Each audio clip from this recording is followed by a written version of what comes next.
Yeah, we're ready, Jimmy. We're ready. Well, It's the Opie and Anthony Show with Opie and Jim Norton.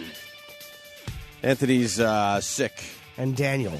And Daniel will be helping us out with the program today. And young Sam. And if we really need him in a pinch, Mars will step up to the plate and give us some fine radio. Right, Mars? He sat in your seat when you left early on Friday. Oh, did he Or really? Thursday, whatever day that was. Woo! You missed some good radio. That was good, huh? Radio gold. Right, Mars? You were sitting here when no one's here by yourself and just kind of pretend that Dana's sitting next to you and like you're having like a real conversation with him. And you're like, yeah, and I know, Dana. That's a good point. See, nothing. It's just amazing. You don't have an answer to that question, Not that Mars, that was a for great real? question / joke, but Well, I'm watching my step, answering and being Mars, part of the energy. show. yeah. It's early. Very early, yes. Most of us haven't been awake an hour, but we fake it. Okay. And All right. then you get on mic. Watching my step. You want me to come out running?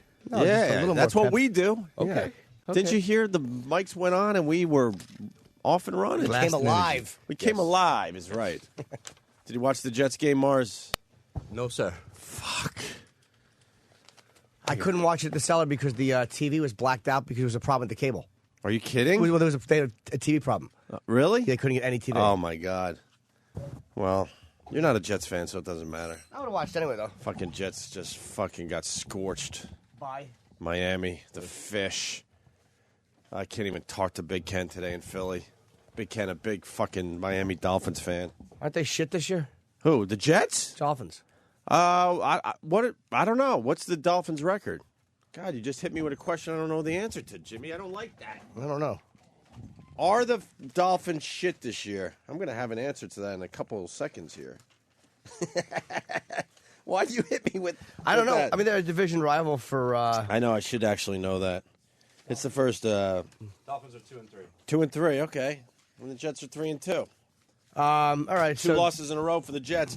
Little Hail Mary at the end, and the Jets lose. And then my Twitter exploded with everyone just saying, "Stop already with your dumb sports curse." Can you make believe you're not rooting for the Jets so we have a chance? How much time before the end of the game in the fourth did they lose it? How many plays? Last play. Oh, yeah. 6 seconds, I think it was. How much did they lose by? Touchdown. Four. Oh, Jimmy. I got to grab the paper again. Yeah, 4 points. Okay. 4 points. The Jets were leading it. Did they play that shitty prevent defense going back? Oh, my God. Too many questions. What's Mars, worse? help me out. What's worse than that, though? We're not sports radio. I just know my team lost. It was a heartbreaking defeat. When they lose in their last drives, a lot of times it's because they're afraid of the. Well- usually that's on a field goal, though, because they'll give up yards, but not the big bomb. Honestly, I did not see the final play because it was way too late for me. Can maybe a I listener found who out saw it this call in? morning. Yeah, we'll get some help from the listeners. Because that drives you nuts as a fan. The Jets like to blitz. They are a big-time blitzing team, so Okay. which really fucks up the other team. So Yeah. I don't know what happened on that last play. I would assume they weren't blitzing if there was just a few seconds left in the game. I'm sure they were, playing it safe. There's nothing more annoying than when you watch them just kind of fanning back and a 3-man rush, and you know that the other team's just going to keep picking up 5 yards and 6 yards and 4 yards and 9 yards. And Yeah, Rex fucking Ryan raging. is the opposite of that. He really takes a lot of chances with the blitz. He blitzes more than any other team in the NFL, I do believe. Okay. But some guy that knows a hell of a lot more about sports than me will probably take me to task on that. But I think that's pretty close to the truth. And speaking of Twitter blowing up, I have a bit of a Twitter war on my hands. Why? Which I What- didn't know was going to happen. With who? The fans are so funny. When I was in Colorado, and I kind of started it, but I didn't mean to. There was a bunch of heavy set gals, Right. who were bloggers, Right. And they would blog about ghost stories. Ew. And I know, and they were all over the hotel.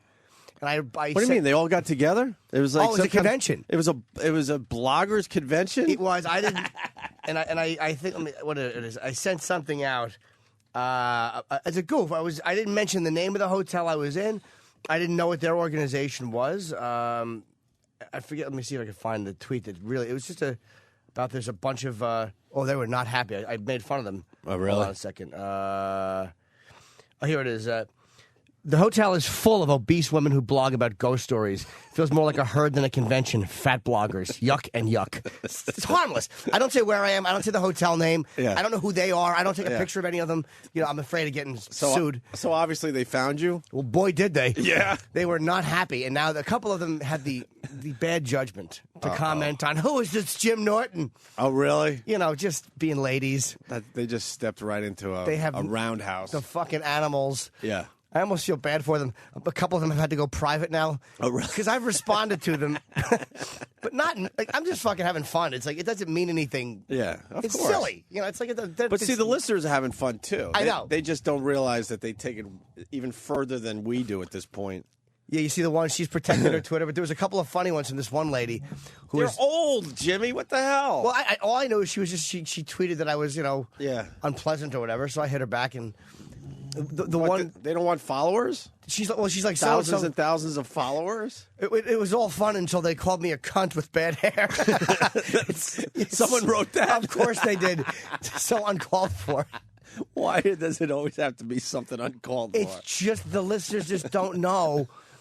You play with these ladies. They're not mean ladies. They're just bloggers. Yeah, they You would have know, went with it. Yeah, they did. They just, they don't like me. They thought I was a little mean, and they were right. I'm hostile.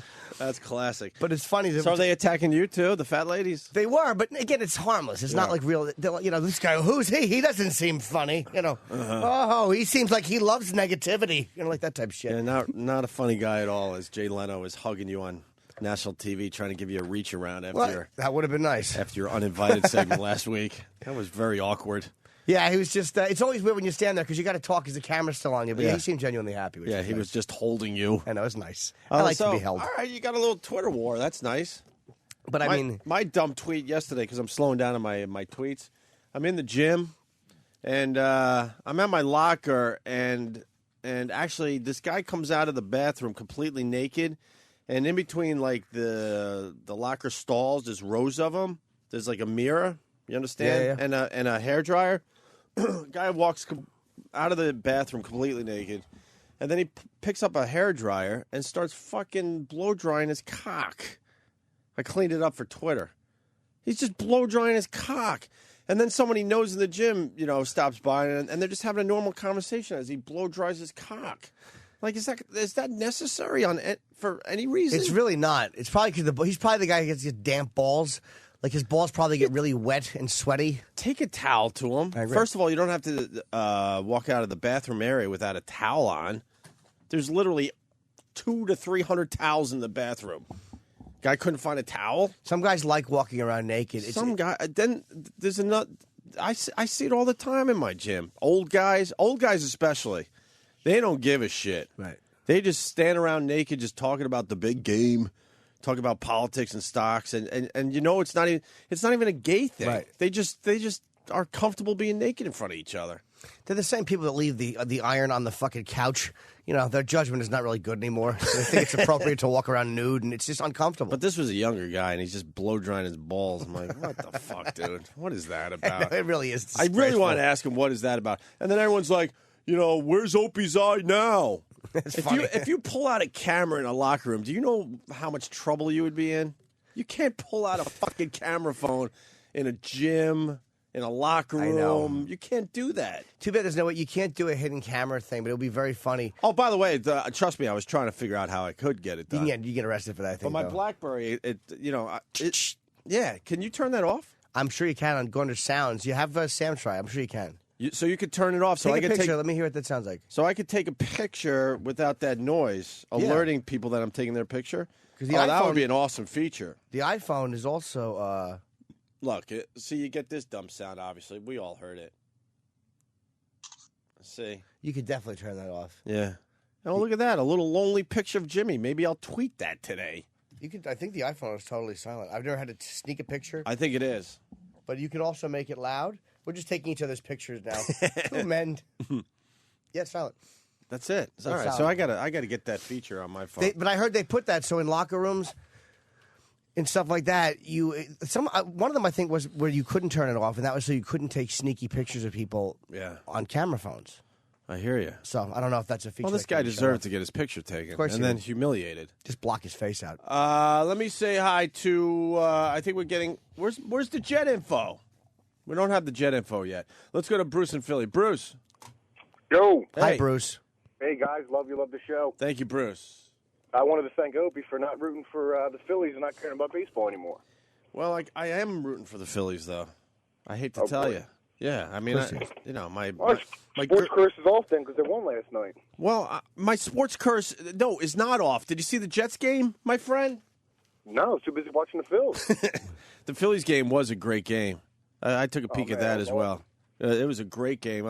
Danny was just saying before we went on mic that playoff baseball this year is It's ridiculous. It's Every game that I've watched so far most of the games pretty good. have been really close games, tight games, like in the ninth, going into extra innings. I mean, just really good plays, clutch hitting. It's ridiculous. Absolutely. So go Phillies. All right, guys, punching out. Thank Go you very Phillies. Go Phillies. They're going to get it done. much. Go. I mean, I'm watching out of market baseball, and like I never do that. If my team makes it, I'll watch. But Right. like, when am I ever going to watch like a Phillies Rockies game? Like that would never happen to me. You're a Mets fan, right? Yeah, I well, remember that. unfortunately. Yeah, we held hands at the Met game once, didn't Yeah, we? we should do it at Citi Field. I haven't been yet. All right, we could do that. Let's say hi to Josh in Wisconsin. Josh. Hey, what's up, bro? I Hey. just wanted to tell, I had the same issue with the gym here in Madison with the old man ass and the big, long, stretched out fucking balls, and they walk around with the towel on their shoulder, sit down bare-assed on the fucking benches. They leave that sweat fucking line on there. I had to cancel my membership. Yeah, I really don't even think it's a gay thing. First, No, not at all. They're just comfortable being nude, or I don't get it. I feel like I'm in pretty decent shape, and I still walk around with a towel around myself. There's no reason for it. Yeah, because there's no women in the area. Why would you walk around naked? If it was a co-ed gym, I would walk around, see if I still got it. Yeah, I would too. I would like I walking would give around. them a little peek. Yeah. All right, guys, punch it All out. right. And then my girl, I was telling her when I got home from the gym, and she reminded me of the time she caught some lady washing her vag in the sink in her locker room. Ew. Yeah, it's a nice gym too. It's not one of these shitty little like strip mall gyms. Why would you do that? Like, why wouldn't you just stand in the shower? Wash your vag in the sink. Yeah. Like And brushing the an awful showers. mouth. Right. Just stand in the shower, prop a leg up, and fucking clean it out. I don't get it. Let me say hi to Chris in Jersey. Chris. Good evening. Hey, Chris. Hey, Howdy, guys. what's up? All right. Your whole gym thing isn't that bad. My gym, Governor McGreevy is a member. The Governor McGreevy who came out of the closet? Yeah. Yeah. How big's his penis? Have you seen it? Unfortunately, yes, and not very big at all. Oh, no. Is McGreevy not packing? No. It's horrible knowing that he's in there looking at everyone. And He God might not knows be, though. Wait, he walks around your gym naked? Now, obviously, we have Well, no not the idea whole if you're gym, telling the but- truth, Chris. I got to say that because, Oh, that's true. we don't want to get in any trouble. But you're saying that he gets naked in the shower and he's not packing? Well, I'm not really looking, but, you catch a glimpse in the corner of your eye, and there it is. And, all right, it's not fantastic. Right. Don't get me wrong. I wouldn't knock him out of bed for eating crackers, but Jesus Christ. Right. All right. All right, there you go. Thank you, Sorry sir. to hear that. Bobo wants to talk to us. Bobo. Yeah, I've been in a Twitter war too, Jimmy. Oh, no, Bobo, with who? Who Oh, boy. would challenge you? A lot of people in Twitter wars. And a lot of people want me to help them out with Twitter wars and stuff. I can't be bothered with your dumb Twitter war, Bobo. You wrote me 1,000,000 times last night. Everybody thinks that my Twitter account it's a fake Bobo, but in fact it's the real Bobo. See, a lot of people have been telling me that that's not really you. Yeah, but it is really me. All right. So you're in a war? Yeah, But I heard that account is somebody else, and it's not you. Yeah, but in fact it is me, but they think it isn't me that's tweeting. Okay, so who's tweeting under your name? Me. I got to stop following you, Bobo. Your last tweet, and I quote, "Here's HEARS, some prove PROVE time for pussy diving." But that was just trying to prove that it was the real Bobo by putting actual things that they would know. No, that you're missing Obe's point. All right, let me read it as a sentence without the quote. Okay, so it would read, "Here's some proof time for pussy diving." What does that mean? No, that was a line I used. Here's some proof time for pussy diving. I am now following Bobo. You just won me over, young man. What's his Mr. Met 8? I'm going to plug him and follow this motherfucker. Here's some proof time for pussy diving. Do you understand that doesn't make sense, Bobo? Yeah, I understand. I was just typing things that I said. It's not proof. It's proof. My computer is kind of slow. No, it's not your computer. Yes, that's what your computer says to other computers about you. Because then a couple tweets down, it says, "More proof, live in Mazbeth, Queens." It's proof. Proof. Well, mine is something I misspelled wrong. That's all right, Bobo. What do you mean your computer? Let's get back to this. Your computer's slow. How would a faster computer have helped you put an OF instead of a VE? Right. I've also depended on spell check sometimes. But unfortunately, that doesn't have spell check. Okay. All right. So who's this other guy? What's his Twitter name? I don't know. It's just a lot of people think it's a fake Bobo. No, you're the real Bobo. Are you sure? Yeah, I'm sure. There's a lot of people that think that they're suspecting that it's a fake Bobo. Bobo. Jesus Christ, Bobo. Have fun. Have fun. Coke fucking Kane. He wrote Coke, Coke, fucking Fucken, Kane. Isn't it fucking Kane? Sure, not Coke fucking Kane. Well, for a while I wasn't sure exactly what it was, the way it was said. All right, Bobo. Just use that check spelling feature. It'll help you out a lot. Well, I guess what I could do is I could always run Word at the same time and type whatever I'm going to tweet, and then it'll. Yeah, you're all right, Bobo. And then do that. You have a good day. All right, have fun with your Twitter war. It sounds crazy. It sounds like you got your hands full in Mazbeth. I'll see you guys Friday. All right, thank you, sir. Let's move on to Tyson in Toronto. Tyson. Hey, what's up, Tyson? In my gym, which I haven't been to in many years, the old guys would always get around that little hot tub thing in the bathroom. Yeah.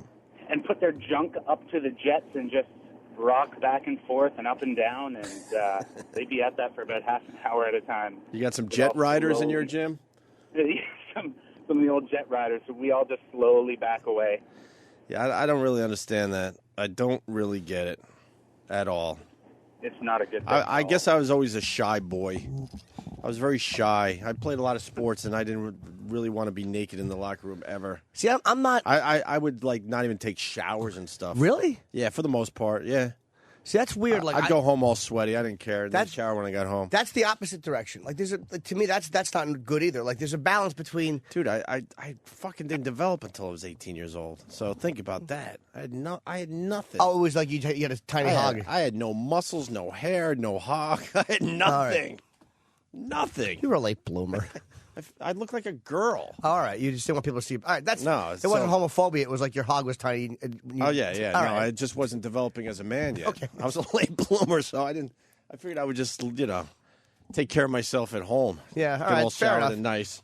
So there you go. All right, so the Jets lost a heartbreaker last night. And by the way, unless you're a Miami Dolphins fan. Yeah. People do notice small penises in the gym. Years ago, me and Florentine did sketches for MTV with Rich Francesi. Yeah. It was shot in a gym here in New York. And me and Jim we're both at the sink together, at opposite the different sinks. And the guy walks up, and he's standing between us washing his hands. And he was nude. And his penis was so small. It was like Jim and I just looked up in the mirror at his penis and then at each other and started giggling like little children.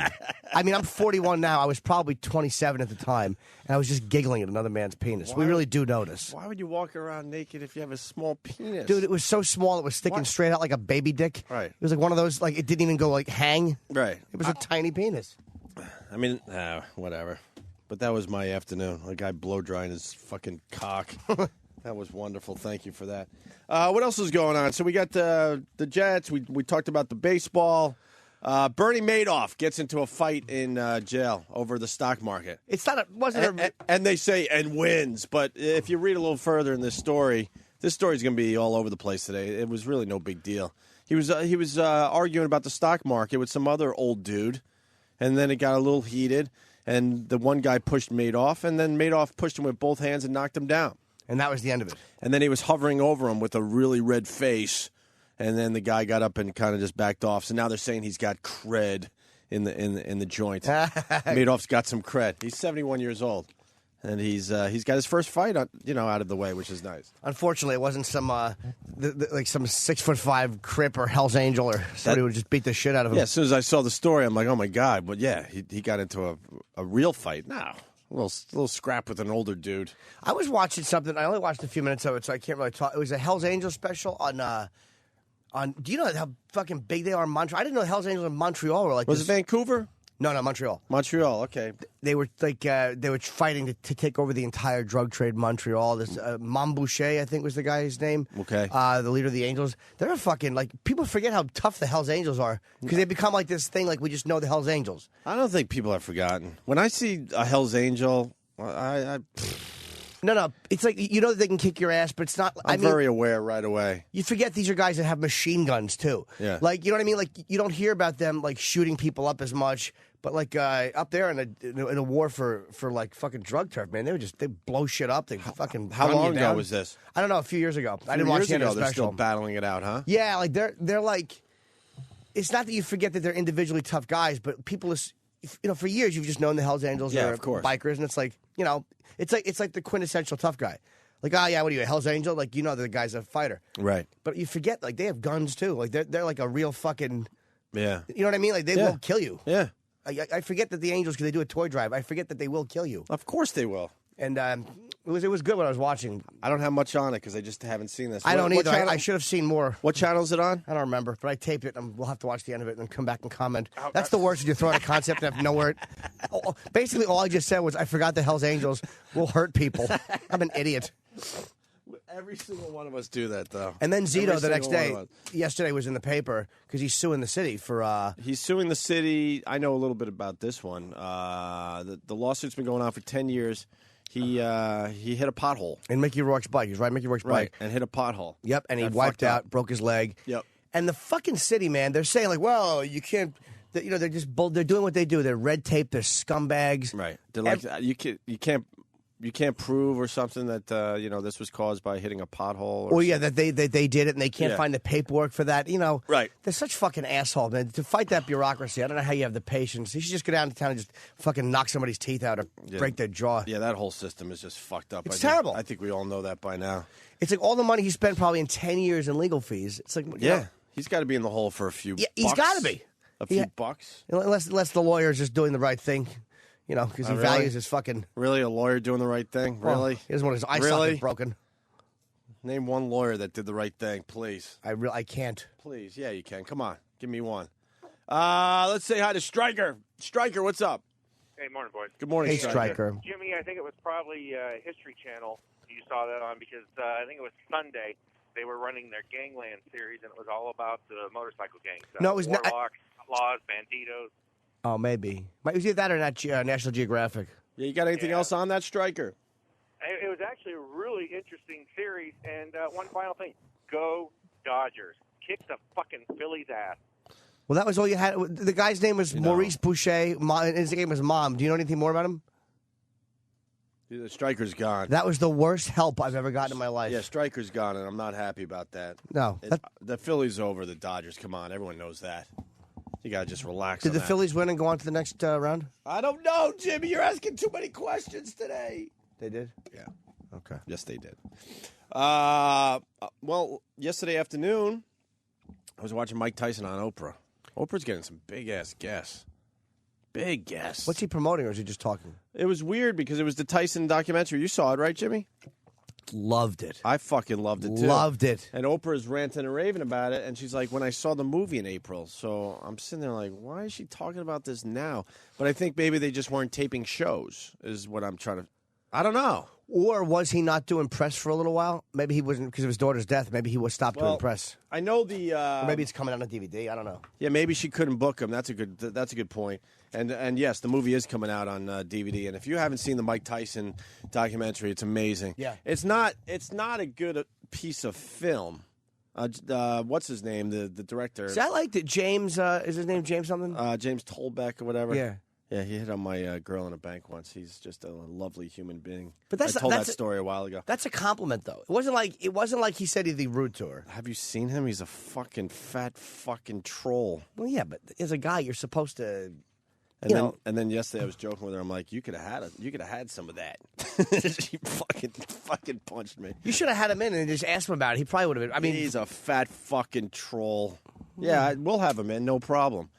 And honestly, his filmmaking sucked on this. You know, he was getting too fancy, in my opinion. Yeah. You thought you kind of liked it, right? I'll tell you why. The filmmaking. I'm saying the film itself because Tyson opened up and we got to see Tyson in a way that none of us saw before. It made it an amazing film. I think he was trying to make it a little bit different than just because basically it was 90% interview. And when you hear that the whole thing is an interview, so Jesus Christ, I think he was trying to just give it a different look so there was something that just kind of changed for you other than just an interview with different angles. But it wasn't really necessary, but it didn't bother me. Yeah. I mean, multiple shots of Tyson talking and overlaying Tyson talking. It was weird.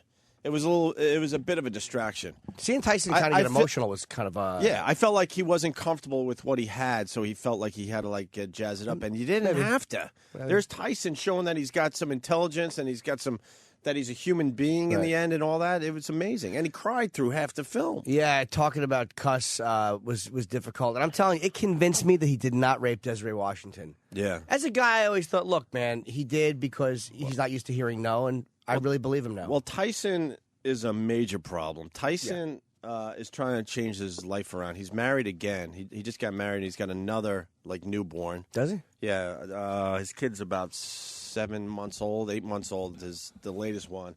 He's gonna end up in jail. Why? Just because I don't think he's gonna be able to keep it together. I think he's sober now. He is sober and he's trying. And maybe I should be have an open mind about this, but I don't know. What did he say on some Oprah? Major demons. Well, we got a few clips here. Tyson gets emotional over the loss of his trainer. There you go. Perfect setup On from Oprah? Jim Norton. Yeah. Oh. So Mike's mother died when he was 16, and he never knew his father.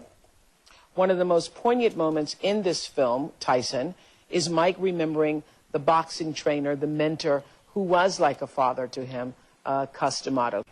Cus died in 1985. And we see in the film Tyson, you going to the funeral and feeling a sense of being so alone after that. How did his death affect you? I don't know. I just started drinking and going to drugs a lot, yeah. Losing him made you feel like you lost yourself? Oh, I didn't have any really desire to do that stuff, like fight anymore. Didn't? No. But, I don't know. Wow. He didn't even want to fight anymore after Cus died. He can't talk. He sounds like he's crying there. He can't talk about Cus D'Amato. Yeah, he chokes up. Yeah, he can't talk about him. Best part of the film was when, and it's actually just an old clip of Tyson in the ring going, "I don't want to do this anymore." Danny, if you could find that, that'd be awesome. Is that when he was last fight? Pretty much his last fight. I'm not sure if he tried to come back after that. I'm not really sure. But it was the one where he just, after the fight, goes, "Look, I don't have the heart to do this anymore. I don't want to do this anymore." And it was just like, I don't have it. I lost. I need the money. Yeah. Yeah. I don't want to try to I'm misquoting about it. There's a guy's named Kevin McBride who beat him. Yeah, Kevin McBride. Okay. Absolutely. Some kind of journeyman, really, right? Yeah, Tyson should have killed him or would have killed him at one point. Right. But there was cool parts to it. What else was he talking? Oh, I love when he's talking about Don King. And he goes, he is a wretched reptilian motherfucker. Called him reptilian. It's my favorite moment in the movie. Fucking Don King. And Don King comes in here, and he's just happy to be alive, almost clueless with all the destruction he has caused to all these fighters. Just doesn't have a clue. He knows. Only you in think America. he knows? Oh, yeah, absolutely. That slick motherfucker. He's a smart dude, man. Don King is a smart guy. You think he completely knows, right? 100%. He knows everything. What's up, Stanley? Stanley from the Morning Mashup walking by. Mike completely breaks down in this next clip from Oprah yesterday. I had read, too, that Cus had told you to control your emotions at all times. The fact that you're tearing up here now and that in the film Tyson you tear up a lot, means that you have been able to let go of some of that, right? No, I had to because even though he was just a great guy in so many other ways for me, he was also, as far as living life, I wasn't prepared for that, you know. Yeah. All we did was we would sit down and watch all the great fights. Yeah. And okay. Oh, there was an audience there, Jesus. Oh man, this is a mess. We watch all the great fighters. I would ask them, how do you beat him? How do you beat him? Yeah. And would he have an answer? Just that no one could beat Muhammad Ali. Yeah. Thought. Wow, he is just fighting back, not crying. It'd be funny if Cuss had given some kind of a racist or homoerotic answer. Right. You grab that big black cocks, Mike. It's so inappropriate. Wow. Yeah. I just cry. What the fuck? I know, but he's probably his boys laugh at him after these interviews and the film was done. No, because he's going to weep. Like that's not like you're fighting little tears. Mm-hmm. That's like you're fighting. He's just gonna not be able to talk, weep. Like that's fighting that one. Is that the clip, Danny? We think this might be it, right? It could be. I wish I could listen to this stuff before it hits the air. I know. I'm sorry. Let's see if this is the clip. Want to continue? Well, I would like to continue, but I saw that I was getting beat on. I realized I don't think I have it anymore because I got the ability to stay in shape, but I don't got the fighting guts, I don't think, anymore. When did you recognize that? At what part of the fight? I don't know. Early into the fight. I'm just sorry I let everybody down. I just don't have this in my heart anymore. Did you feel as though you had it coming into the fight? No, I'm just fighting to take care of my bills, basically. I don't have the stomach for this kind of no more. I'm more conscious of my children and those guys looking at my parents. I don't have that ferocity. I'm not an animal anymore. Does that mean we won't see you fight again? Yeah, that's most likely. I'm not going to fight again. I'm not going to disrespect the sport anymore by losing to this caliber of fighters. Mike, a lot of people wonder what you'll do now with your life. Boxing has been your whole life. Well, I'm sure I'll find something to do. Boxing doesn't define me. I'm just sorry to disappoint the people in the city. I know I didn't have it in my stomach no more, but I was in dire need to take care of my life. I'm just being honest. I'm not taking nothing away from because I don't love this no more. Oh, that's where it really gets good when he goes, I don't love this sport anymore. That is sad. Yeah. When, like, just a champion like that bows out. It's always sad. They always go I mean, out. we make fun of, the sports star crying, but in the end, it is really sad when they have to turn that corner. When Tyson, say goodbye to something they love. Tyson's a guy who made a living in a very savage like he's a guy who you look at as just a frightening guy. To see the human side of him is a little different than a baseball player. It's kind of creepy, right? I like it though. It's like it makes you like the guy a lot more. I like to think that there's human beings walking around that aren't human. There are, but they're fucking lawyers. Yeah. Let's go to Bruce in Louisiana. Bruce. Yeah, the part that is so eerie and surreal in that movie is when he's talking about Costamato dying, and he said something about the one thing he gave me is the knowledge, and he is just about to break to cry, and he says the one thing he gave me is the knowledge that nobody could ever fuck with me again, and he just about cries. He goes, because I know I could fucking kill them. Yeah. And it's like, for that moment, he means that he could fucking kill them. And then the other thing is when he talks about the woman he allegedly raped, and he calls her that, what do you call her? Like that wretched swine of a woman. Yeah. Oh, my. And he didn't rape her. Right there, you could not talk about a victim like that if you really victimize them. That's the way a guy who is falsely accused of rape would describe the woman who falsely accused him. Like that, you know what I mean? Like that convinced me, like, well, I think he was innocent. Yeah, I think so, too. You wouldn't call a woman that you raped a wretched swine of a woman on film. You would say something, but you wouldn't say that. Right. All right, love you guys. Happy birthday, Jimmy. Thanks. All right, Bruce, thank you. The Tyson interview on Oprah continued with Mike talking about his relationship with Robin Givens. Listen closely to this. Robin is a very tough woman.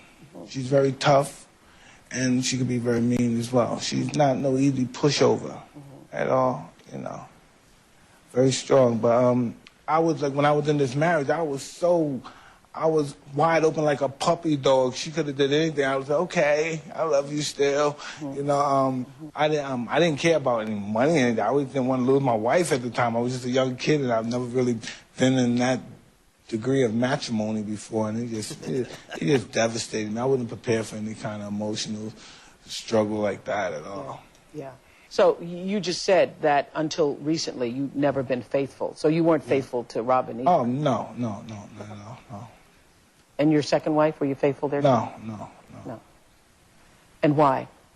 I didn't understand marriage. I didn't take it that serious. I didn't really understand it till I reached a stage where I'm 43 and I'm just tired. I'm just tired of being alone and tired of not having that intimacy.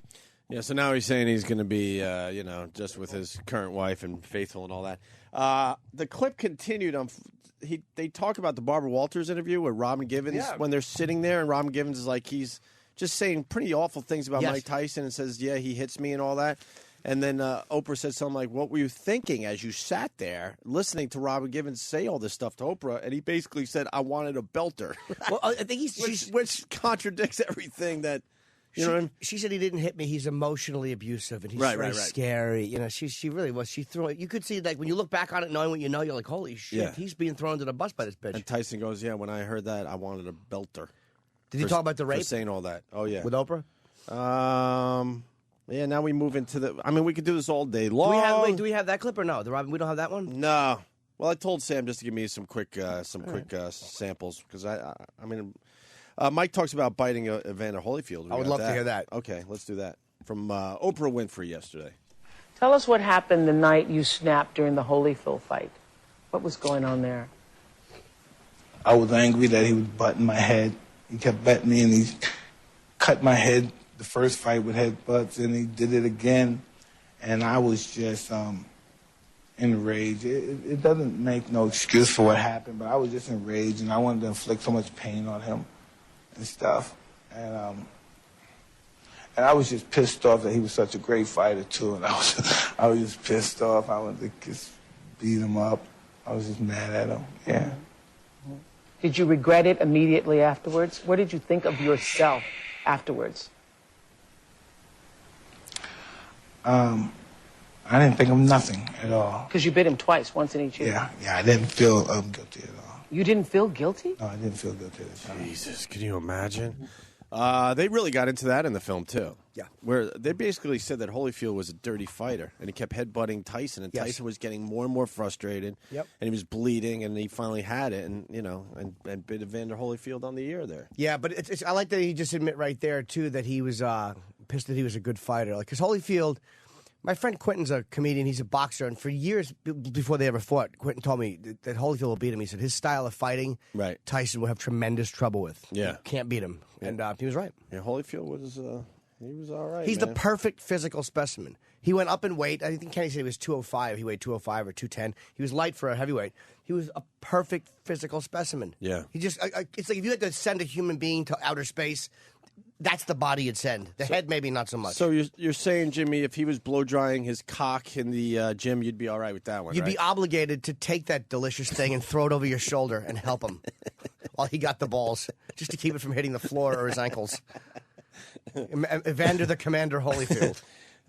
Tyson continues on the Holyfield thing. Did you ever feel remorse for it? Well, I apologized to him. And when you apologized, did you feel the apology? No, I did not. No, it wasn't sincere. It wasn't sincere and stuff. Thank you for saying that, because when I heard it, I didn't think it was. No, it wasn't sincere. It wasn't sincere, but I just But why did you do it? Because you thought you had to do it publicly? Oh, it's just publicly. I did. Everybody in my crew would get on my nerve. I thought, okay, I apologize. And it really, I was more offended for apologizing than because it was so insincere. I just always wanted to have a place to sit down and talk to him and shake his hand and just express myself to him. Did you have you talked to him? No, I don't. I think when I see him, sometimes he's a little leery of me. Tyson's got a good sense of humor, too. It comes out. I don't know if it's on purpose or not, but Chris Charles from Oceanside, yeah, Holyfield's the dirty fighter. Give me a break. That's what they were saying in the movie. They were saying that Holyfield was continually headbutting him. and he did it in 2 fights. I don't in think 2 fights he was headbutting, Yeah, I think he was using the headbutt a little more than which would he be should known have. as a dirty move in fighting. Yeah. So I'm not. I don't know. Yeah, I agree. I didn't. I honestly, before I saw the Tyson film, I didn't think Holyfield did any of that crap on purpose. But that's what they're saying. Yeah, he was so. getting in there and butting his head. Yeah. And finally, this is the clip we wanted to play, and maybe we should have just played this one this morning. Tyson lost a daughter recently, like a young Exodus. Yeah. How old was she? She wasn't even that old. I like think she 2 was or 3? 4. 4. Okay. And she got strangled. She was there was a workout machine, like a treadmill or something. And she got found with her. I guess there's all kind of stuff, pulleys in the back or whatever, and her neck got caught. And I don't know if she stood on it and then tried to climb off and fell. I don't know what happened, obviously. And no one knows what happened. Yeah. So Oprah's basically saying, "Do you know what happened to your daughter?" And this was the weirdest fucking minute and a half on Oprah yesterday. Listen to this. He lost his daughter in a horrific way. You had, in a previous relationship, a young daughter, Exodus, who passed away through some bizarre accident. Can you tell us exactly what happened? Mom, listen, oh man, this is my angel right there. I don't know what happened. I don't want to know. Oh boy, I went about this. I started off to go about this in the wrong direction. I started to go just go in this place and start blasting. But once I got there, I think from all my experiences in rehab and all this, it just kicked in. Boom. Mm-hmm. It was all about being responsible. Mm-hmm. What had to be done, she had to be buried, she had to be taken care of. Mm-hmm. I didn't have no animosity. I didn't have no anger towards anybody. I felt I had the right to. I really felt. I don't know. I just I don't want to say the wrong thing because I know. Mm-hmm. I thought. But we heard it was a freak accident that she. Yeah. Well, somehow. That's what I heard too. Had twisted the cord. I don't know. You don't know. You still don't. I don't want to know. I don't. You don't want to know. No, I don't want to. Because if I know, then I'm gonna put somebody. I'm gonna tell somebody's gonna be a blame for it. Mm-hmm. And if somebody's to blame for it, it's gonna be a problem. You don't want to carry that. Yeah. Yeah. Yeah. Jeez, this guy's got some major demons. He doesn't want to know because he doesn't trust himself. Who could it be, though? I mean, it has to be someone within his inner circle, obviously. Well, it was. I think just probably someone who was supposed to be watching her wasn't, and and this unfortunate incident happened. The mom, and he's basically saying, I think he's basically saying someone would have to die for the death of my daughter. Yeah, I mean, his son was there, who was a little older, and the daughter, and I think the mom. I don't know if the mom was there or not. Right, but he doesn't want to know. That's weird. Yeah. Right. Yeah. You got to know. Where did he want to go in blasting? It's like unless the paramedics might have fucked up. I mean, I don't know if he was saying that. I don't know. It's so vague. Who knows? I'm sure they investigated this whole thing. So, all right. It's me and Jimmy today, making it up as we go along. And we'll take our first break. We'll get into some other things. We have Mick in today, too, Mick Foley. Yeah, Mick Foley was just on Channel 11. He's going to stop on by and say hi today. Sporting a bit of a mullet. You see that? Yes. It's getting a little weird, his hair. Happening to We Mick. might have to talk to him about that. Yeah. And what's up with Rob Bartlett? Oh, his beard? That's a weird beard. I saw Bartlett in the garage yesterday because Imus's studio is right now right across next the door to street, us. yeah. Right across the street at Fox. We should just go over there and do radio with him today. I'd love to do that. We should just do that. I know I'd bomb, though, and he'd just turn on me. He would turn on you if you were killing. Oh, he just That's can't help Imus. himself. But right next door, so we saw Rob, and it was nice to see him. He looked good. He's big, crazy fucking... Rob has a psycho beard. He has a beard like Bobby Fischer right before he died. Yeah, and I think he's like... Does he have his hair in a ponytail now or something? Yeah, it's weird. What is he It's long. doing? I don't know. Is he turning into some OCD freak? I don't know what happened to him. Is he just living in one room and, coming out just to do the Imus show and going back into his room? Well, this Christmas is coming up, and Rob likes to put on the Santa outfit and give little lap rides to unsuspecting youngsters. Fucking creepy as. All right, we're going to continue. Thanks for checking us out today. Opie and Anthony, starring Jim Norton today.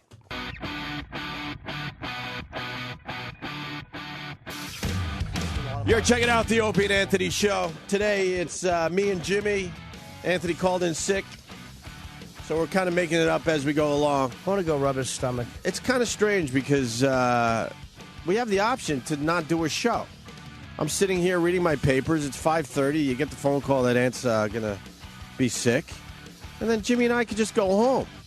And no one's going to question it. But we decided, you know what? We need to do radio. Right, Sam? That's right.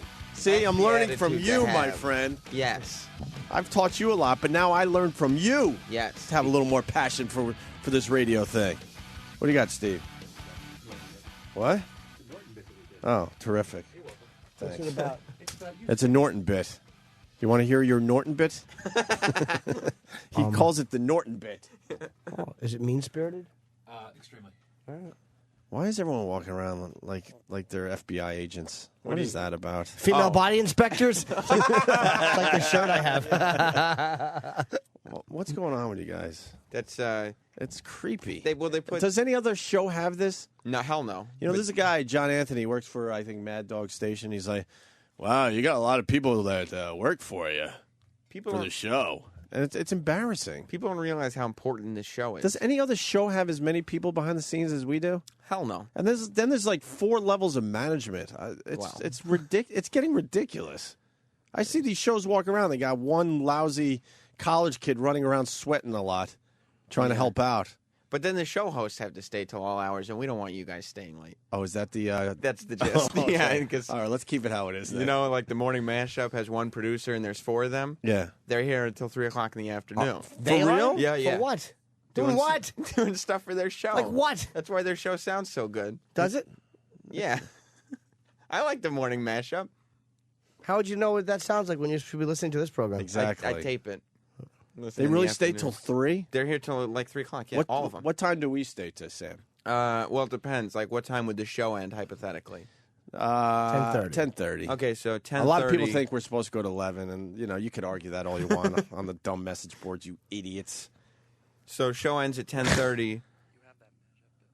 Yeah, right. You'd be down the 36 floors and on the sidewalk out of the building by 10:30 and 45 seconds. Okay, that's putting in a full day. I couldn't get out of here faster if I threw myself out the window after every show. And like other shows, I actually get annoyed when I can't get an elevator right away. I really do. you have to stay. Other shows, they'll see like somebody who works for the show coming, and they'll say, "Oh, they must want to talk about the show. They must have an idea." Yeah. I'll sit here and wait for them. Whereas you guys will see someone at the end of the hall and literally grab your things and run. Because they're just dumb. Yeah. Every single one of them that walks down that long hall they're just dumb. What do we want to hear? Creative input from somebody who shouldn't be giving creative input? I've never worked where the behind-the-scenes staff is actually smarter than the management team. It is the most bizarre thing ever. And they know I'm onto them, which makes it really uncomfortable for them and me.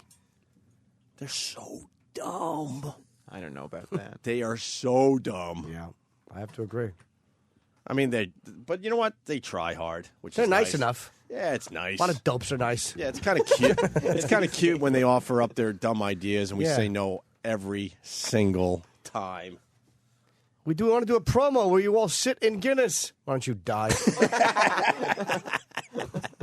$31. Really? Fucking put your face in a bear trap, idiot. I look at every single one of them like, show me your resume. What have you done in this business that you're trying to tell me what to do?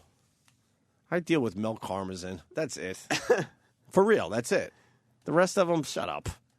Pencil push all you want. I don't need to know. Well, luckily, you guys are extremely talented. Yeah, I know. So that's We all know you that, need. Sam. That's all you need to deal with. Jimmy, you want to hear your bit? Okay. Norton bit. I The do. Norton bit? Yes. All right. I mean, they're nice guys. They're all good people. A and lot they of all- incompetence are nice. Are they going to be sad now? I don't know, but I think they all do a good job. You're at that level. I understand, Sam. I had a kiss ass. I kiss ass for decades. Trust me. I think No more kissing ass. I see what they do. They do a good job. Work very hard. Yeah. What do they do? Well, What do they do, Sam? They'll.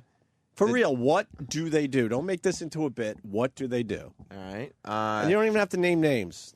I think there's about 5 or 6 guys in management for this channel alone, right? Yes. Not counting Greenstein or Mel.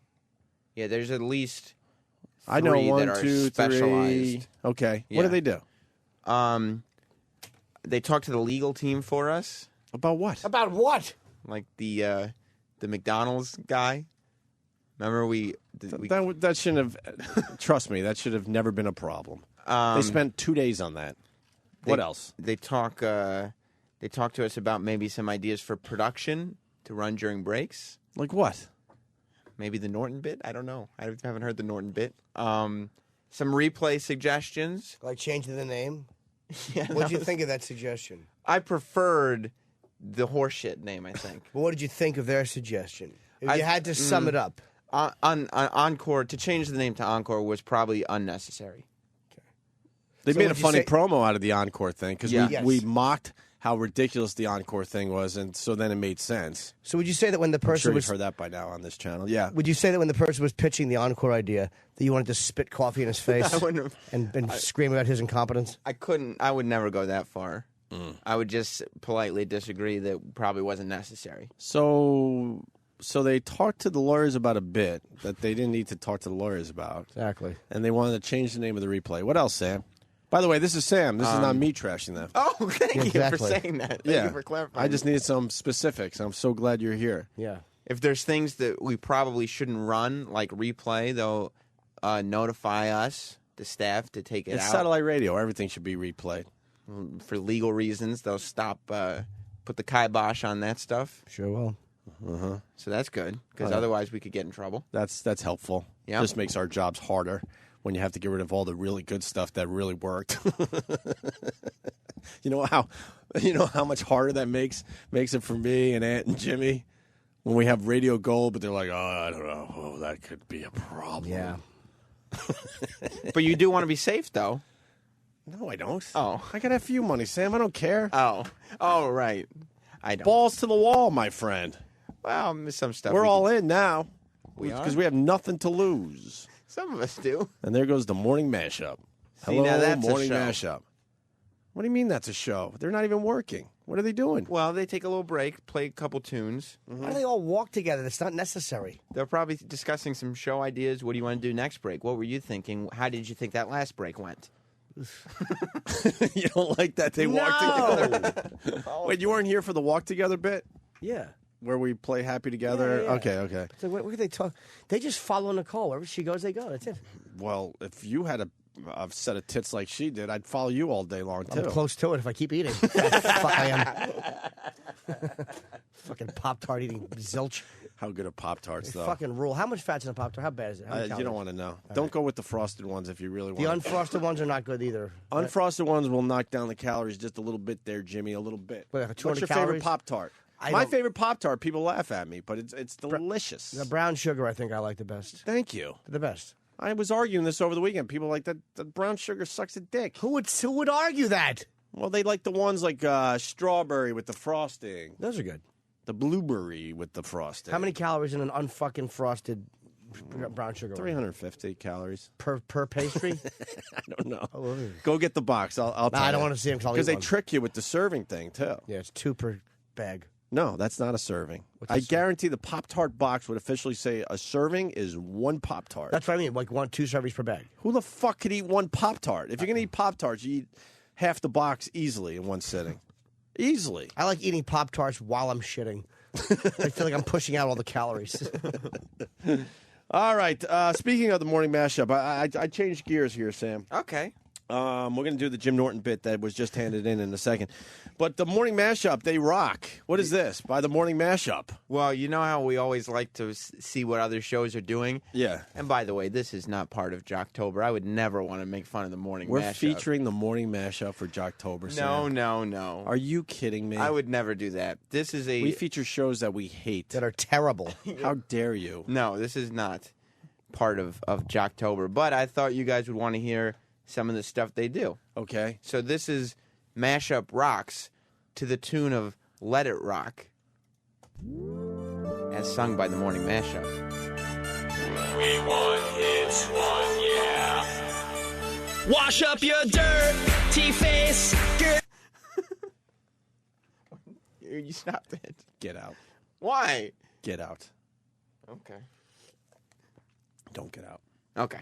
Jimmy, you like this? Yeah, it's terrific. Up off your pillow, cause we feel your pain. Sun comes out tomorrow, so you pray to God.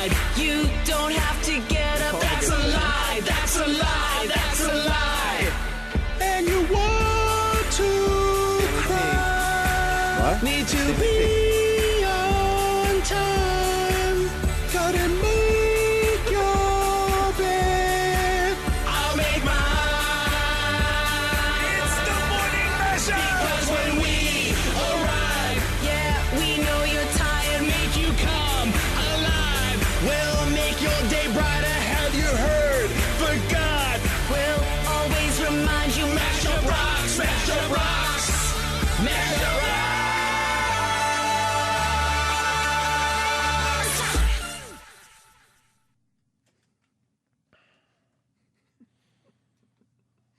They know we played their song, and now they're walking past our studio, and I can't fake it. That was god awful. Why don't you and Jim sing a song together? That was fucking awful. Open up the goddamn studio door. They need to know. They need to know. Morning Mash rocks. Dude, you guys did a great job on that song. That was amazing. Huh? I thought we heard our song going through the whole It was good. Are you guys minorly obsessed with us? A little bit. A little. He's sick again? Yeah, he's just sick, yeah. You know he's got the swine flu. He just don't want to tell you. Yes. Well, every time you get sick, you get scared like you're going to have the swine flu, right? Yeah. But no one's really going to die from the swine flu, just a few extra people. Gee. That's what it's about. That's lovely. That's nice. Yeah, but people die from the regular flu. That's true. I mean, it's crazy, the fear part of this whole Swine thing. flu is not even as deadly as regular influenza. See? Thank you, Kenny. You guys get a shot or anything like that? Hell fucking no. No, we're immune to all this shit. No. I don't do flu shots. We no just played condoms, your no nothing. We just played your song. Why you mash up rocking? Huh? Because Sam thought it would be a good idea to feature you guys as part of Jocktober. That's not true. That's a negative thing. Don't deny it, Sam. I said not Jock. Sam? That's a little fucking sneak, isn't it? Yes. Yeah, he is. He's the Sam? sneakiest guy on your show. No, I'm like- a fan of the mashup. I mean, I go, who are we That's my featuring man on right there. Jocktober today? And he brings in your audio. So what is this? What is this Jocktober? Is that Whack Jocks or something? No, my favorite radio shows. Oh, okay. Yeah. It's where we make fun of other radio shows. Yeah. Okay. And, So you're making fun of us? I'm not. He brought it in. I Sam said the brought in the song was audio. great. Just start trying to want to turn the dial, and he'll find the bunch. You should hear a bunch of our songs. We've got a lot of great songs that we've. We're making fun of them because they actually like try to do song parodies Yeah, and we're stuff. not very good, but we try. We do try. It's fun. Stanley, you're sweating. You all right? No, that's Vaseline. Yeah. Why do you got He Vaseline on bathes your himself in face? Vaseline every day because he thinks it's going to keep him from getting wrinkles. So he's always shiny. You're black. You You're not never gonna know get what's gonna wrinkles. happen when I walk in here. So Nothing? I put on my Vaseline Nothing from on like that? Brooklyn. Yeah. So I have to whip some ass. I'm ready. Yeah. That's what it's like about. a fighter I'm almost. ready. Like Yeah. a fighter. You ever see the fighters that kick Yes, off? they do. I'm ready. Did you see the Tyson documentary? No, but I heard it's Oh, phenomenal. fuck. Go see that immediately. It is? It's on DVD. Okay. It's amazing. I'll get And it. then report back to us. Yes, sir. We can do 20 minutes on that one. Okay, you got it. All right, they got to go do their Bravo, show. Renee. Have a great show, fellas. All right, there goes Stanley. Sam's my man. That's my man right there, Sam. I've turned the corner on Stanley. Now he's my favorite on the morning mashup. Yeah? Yeah. Better than Nicole? Well, I mean, yeah. Does she have a gentleman friend that she sees regularly? She has a. I think she's living with someone She has now. a live-in boyfriend, Okay. and they have a puppy together. So, what's up, Kenny? Kenny couldn't wait to get to the mic to give us that knowledge. She twitters way too much about the boyfriend. Does she really? There was Yeah. a shirtless picture of him on her Twitter the other day. Really? Yeah. No. Putting us all to shame, I'm sure. He was laying down on the couch with the puppy on his Is he in chest. good shape? I mean, he was laying down, so it's easy to appear in good shape when you're laying down. Do you have a better body, Sam? Hell yeah. Can you stand over there?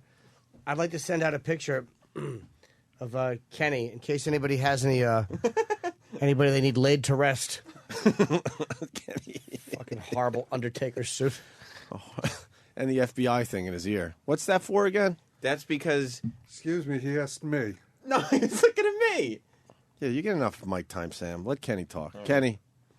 Since I guess the stock went up, Sirius splurged and bought like receivers now so we can listen to the show. Right. Like privately because they're always complaining that we can't listen to in the hallway because it offends other people. But we're in radio. Nothing should offend radio people.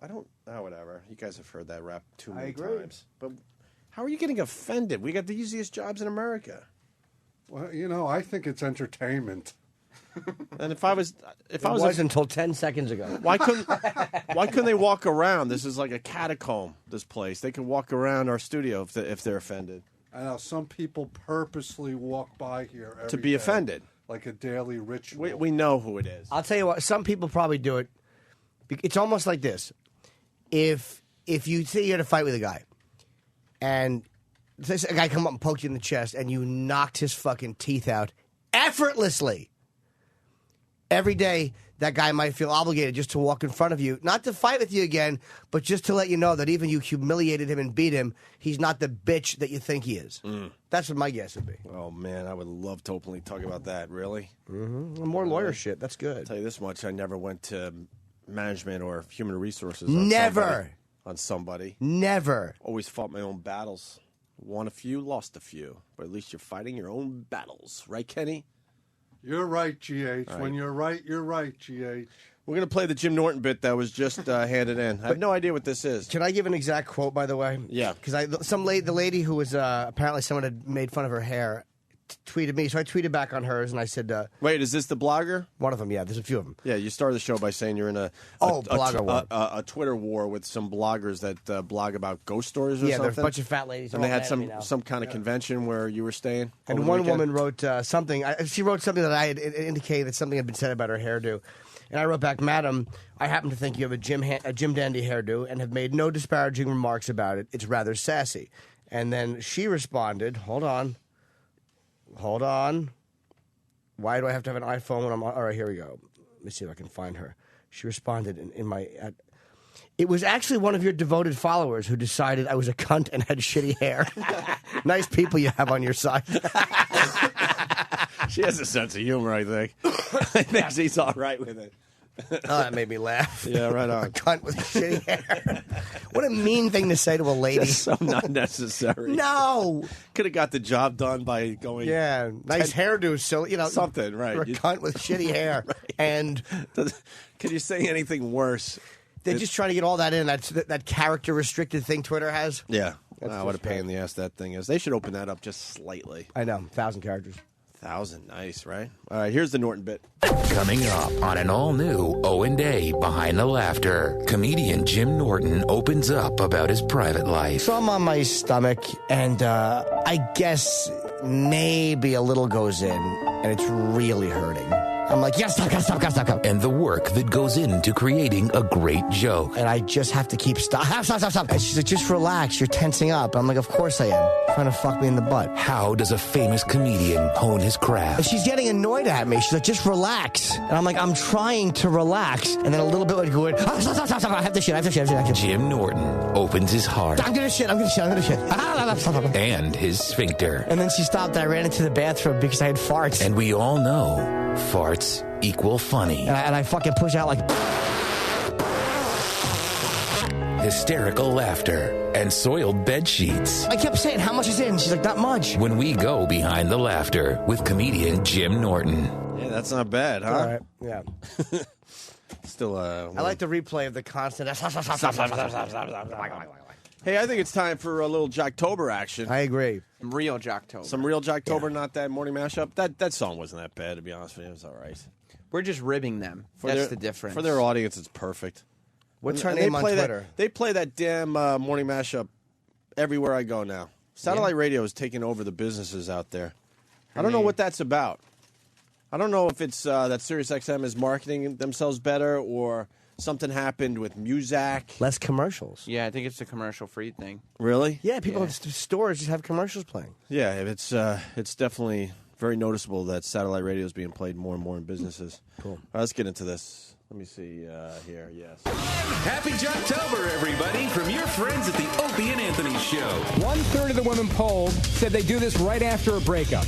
My guess is tickle their clit with a rake. It's a celebration of craptastic radio from around this great nation of ours. A little more specific. That's pretty good. That's the whole thing we did. She looks like every actress who was like a really hot teenager who's battling cancer later in life. So turn up this turntacular radio. It's Jocktober on the Opie and Anthony Show. That's right, and today we feature a show out of Memphis. That's right. Memphis's continuous soft rock. Yeah. Wow, very, very exciting. A show called Mike. Mike and Mandy. Yeah, and you'd think the way they get along that they were married. I see the theme this year. You This don't year's know. theme with Jocktober, the couple radio. Couples. Yeah. Couples doing radio together. Some are married. Some you're not sure if they're married. Right. Some have that sexual tension. But they're all the exact same show. Right. It's just Every amazing. single show Yeah. featured is the same show. Well, they're trying to get the men and the women listening at the same. It's impossible. You got to pick one and just go with it. We know we have female listeners, but we do know this is a guy's type of radio show, right? Yeah. But these other shows, they try to get both parties. All right, we start with Mike and Mandy's joke of the day. Well, Mike and Mandy love bad production. They love to start their segments with bad production. Mhm. Everything has to have a name and a bad production piece to start Everything it has off. to have a label. Yes. All right. It's Mike and Mandy. The more you hear it, the funnier it gets. With I like you both. You're funny. the joke.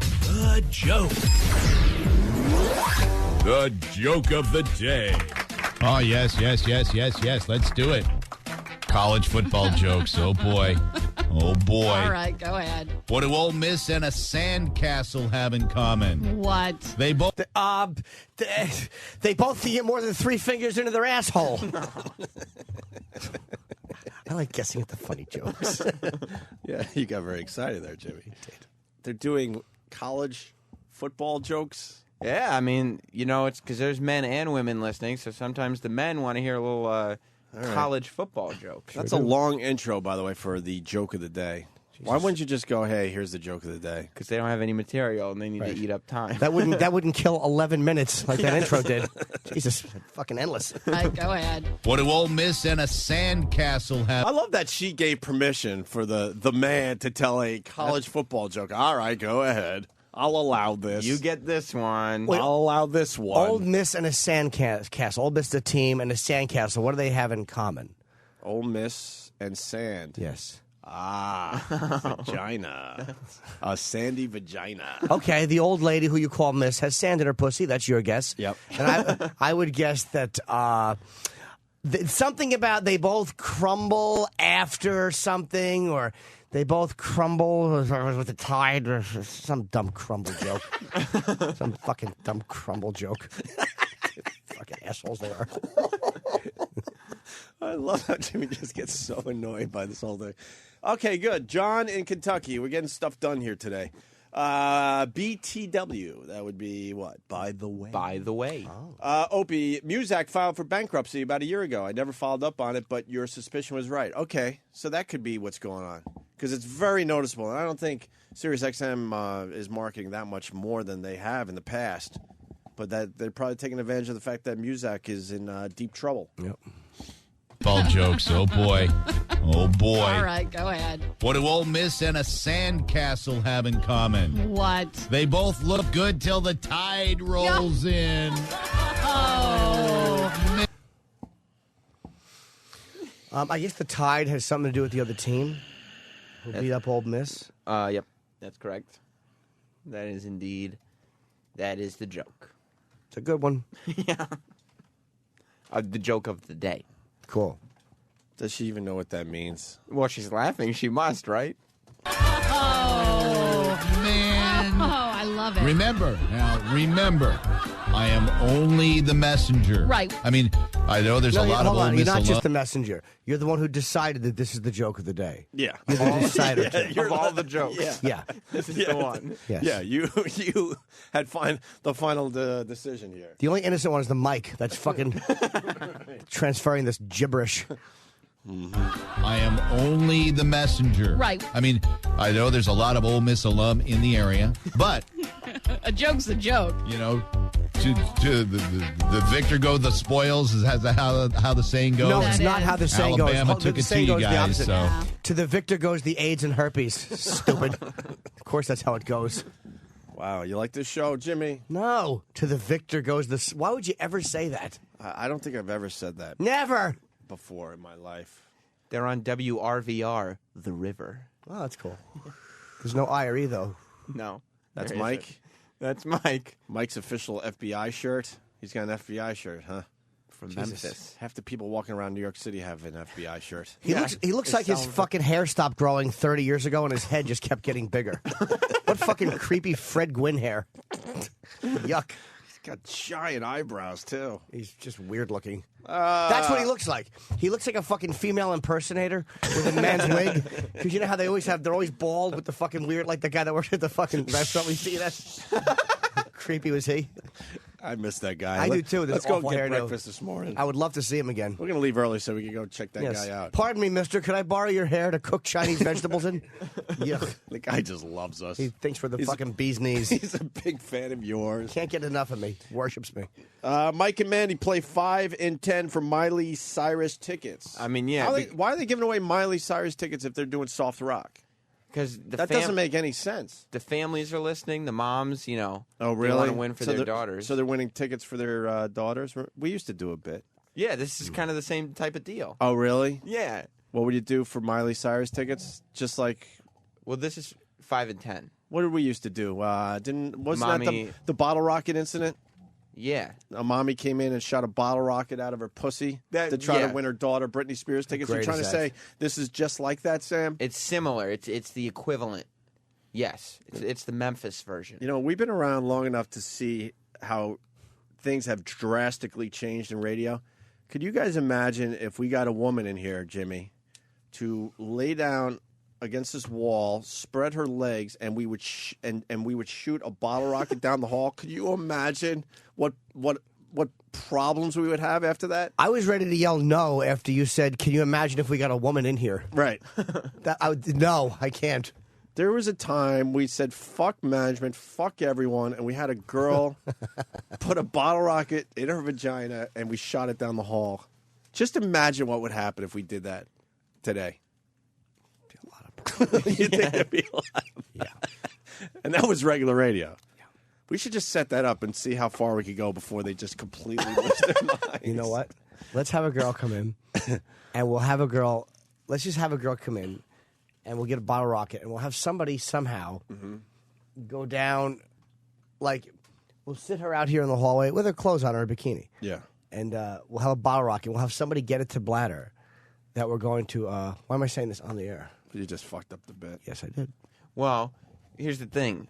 They're so dumb, though. We can now do it behind the scenes, and they wouldn't even know. But in our staff meeting today, management will now ask Also us. called the waste of time hour. That's not what I call it. Yeah, you do. I do not. No. Me or him? Me or him? Yeah, you do. Yeah, you do. Yeah, you do. I don't. Yeah, you do. I don't. Yeah, you do. Management will now ask, are those guys really going to do that? Oh, really? They Yep. will ask that? Yep. Mm-hmm. At least they listen to the show. Oh, here's just a Joe Listener coming up with a better punchline to that college football joke. Joe Listener, how are you? Also known as James in Chicago. James. Morning, boys. Why do you think they couldn't do that joke the right way and say, what's the difference between Ole Miss and a 13-year-old girl's underwear? They both look good until the Crimson Tide rolls in. Oh, there you go. Wow. The real name of Alabama's team is the Crimson Tide. They couldn't even commit to a halfway shitty joke. There you go. There's some college football humor for you from James in Chicago. If you got a college football joke, please call the show right now. We'd love to hear it. Yes. And James now has to go listen to himself. That's a little hostile for the morning, though. People don't want that first thing Well, in let's the see what morning. Mike and Mandy are doing. They play 5 and 10 for Miley Cyrus tickets. So what is this, Sam? Do you have to Well- name 5 items in a subject in 10 seconds, like 5 foods? Have you listened to the show before? No, it's a typical morning show bit. Oh, this is Is not that a new? This is not a Mike Oh, and Mandy my original. God. All right. You have to name 5 NHL teams in 10 seconds. And go. Okay, so you have heard this show. No. It's the same show in every city. Oh. Do they do Battle of the Sexes? They didn't do it this show I listened to. Scorch does. Scorch does Battle of the Sexes? Good Yeah, old but- Scorch. All right, let's listen to Mike and Mandy playing 5 and 10. Time to play. Time to win. Shit. That time More to go shit while production? this is playing. They don't even have a good voice guy. Listen to the voice guy. Time to play. Time to win. It's Mike and Mandy's 5 in 10. Yep, most excellent. 7:12 is that time. We have Angie on the line. Good morning, Angie. Good morning. Angie from the old Nutbush area, right? That's right. Memphis, okay. All right, Angie, so you don't believe this, huh? No, I don't. You never get through on the phone line. We've heard it before. I know. Not for something like this. All right, this is for the big one, for your granddaughter now, okay? Mhm. You don't want to blow this opportunity. Oh. Mike, load the pressure on, why don't you? Come on. Help me out. This is getting a little crazy. Yeah. A lot of pressure. This is for your granddaughter's love, you old bag. Stupid hole. Oh, the pressure on. What pressure? I mean, sheesh. It's morning radio and some lady's trying to win a dumb pair of tickets as she goes to work. Where's the pressure? How great would it be if she just won them and then she grabbed her chest and collapsed onto a lamp? You just heard the shatter of the glass and her body thud. Why does it have to be a lamp? Just because that makes so much noise when it hits the floor. Like if she collapsed into that and a couple of her Hummels, a couple of her collectibles, falls over, fucking teeth first into the coffee table. Just grabs her shelf of collectibles. Oh, yeah. The whole thing goes down. Yeah, the phone hits the floor. She grabs her chest and her shelf of collectibles, and they just shatter. Then she slams into the china closet or whatever the fuck it's called. All right, why don't we? Let's continue with the clip here. Mike, load the pressure on, why don't you? Come on. Help me out here. 4 passes to see Miley Cyrus.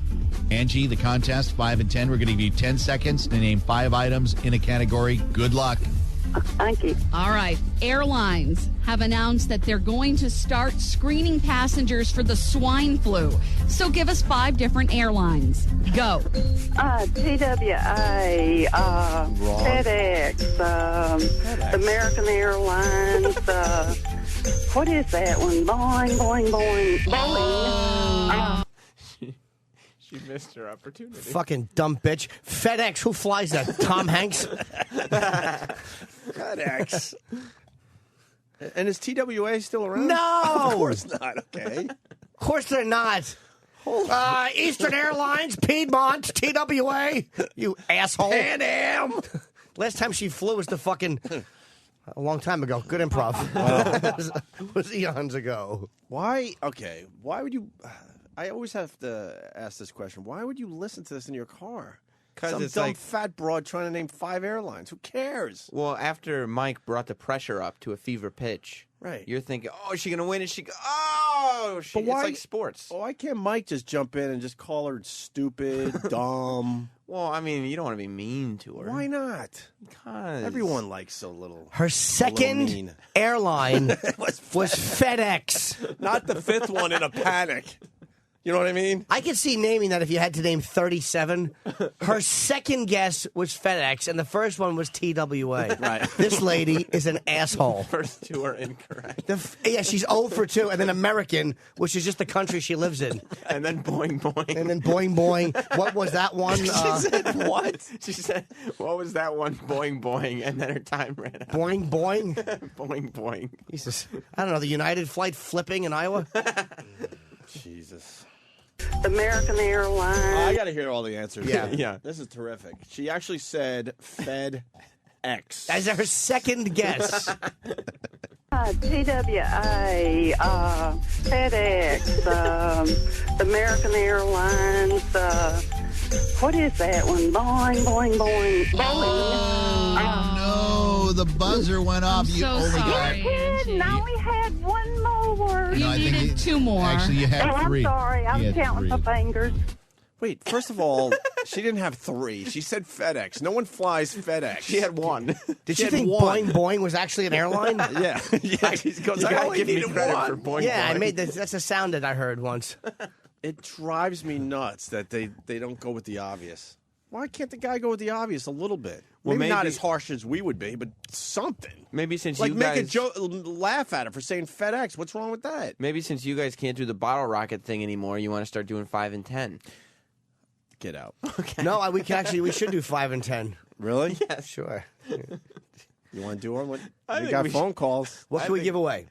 We got a prize closet. Let's get something out of the prize I'll be right closet. back. What do we have in the prize closet? Sam? We have I think we have an opened video game. Oh. With the plastic removed. I listen to the listeners, and I know they're sick of me saying the same shit over and over again, but I've been doing radio since I was 18, and we can't even get a prize closet 2 decades later. We have Eric just told me that we have some signed, official, autographed Lita Ford CDs. Holy shit! What? Yeah, it's awesome, right? I'm heating up again. I'd like to have a Lita Ford CD, actually. Close my eyes forever. That was a good song. I liked it. I liked that I was one. happy that Ozzy sang.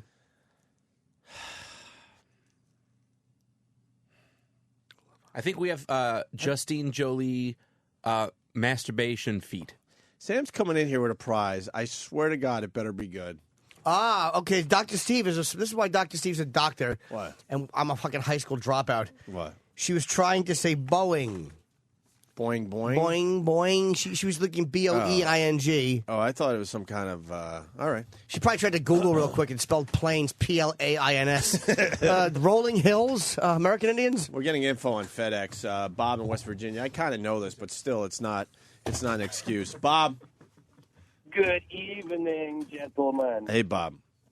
The obvious point, and I think you know it, Oak, is the reason the dumb cunt said FedEx. The Memphis radio station, FedEx is domiciled in Memphis. So, yeah, that's their hub, right? Yep, that's their main hub. All right, but people don't fly FedEx. We have the shortest novel ever written. Bobby and Jackie, a love story. Really? Yeah. About Bobby and Jackie? I actually want to read. Let's see. You don't want to read that. I do. No, you don't. This guy's about the Kennedys. No. Maybe we could do a Kennedy-themed 5 and 10. That's right. If you get it wrong, we shoot you. And you got Red Faction? And then Red Faction Gorilla for Xbox, which you can also play on Xbox Live. Well, I'm so happy that it's not open. That's nice. Yep. We got a video game that's not open. It's That's unopened. It was released several months ago, I believe. So Yeah. if you haven't had a chance to pick it up. Yeah. And a Lita Ford CD, unfortunately, this one is not signed. Right. So let me go to Jimmy James in New Hampshire. Jimmy James, how are you, sir? Hey, Oak, just had to compliment you on your stealthiness this morning. Yeah. With your, I've been doing radio since I was 18, and here we are 2 decades later, and we still can't get one. Well, I got Damn, that's smooth. I got to at least start admitting that I'm pushing 40, because this whole like dropping my age down has really backfired on me. Because now people see me and go, "God damn, he looks like shit for his age." When you're trying to like have people believe you're in your early 30s, that's not smart. Thank you, Jimmy guys James. rule. We got a bunch of people that want to play 5 and 10. Jimmy, I think you should take this. Well, Justine Jolie's cyberskin foot job stroker is actually, she's a fucking, let me tell you, Justine Jolie is a sexy woman, man. What the fuck is that, though? It's for people who want to jerk off between a couple of feet. It's Yeah. for foot fetish guys, and they are molds of her feet, and they look like her feet. That's creepy. Except for the fact they're kind of stuck in the middle. When you feel like you're rubbing your dick in between like a corpse's feet. Well, depending on where you stand, I mean, that could either be a negative or positive.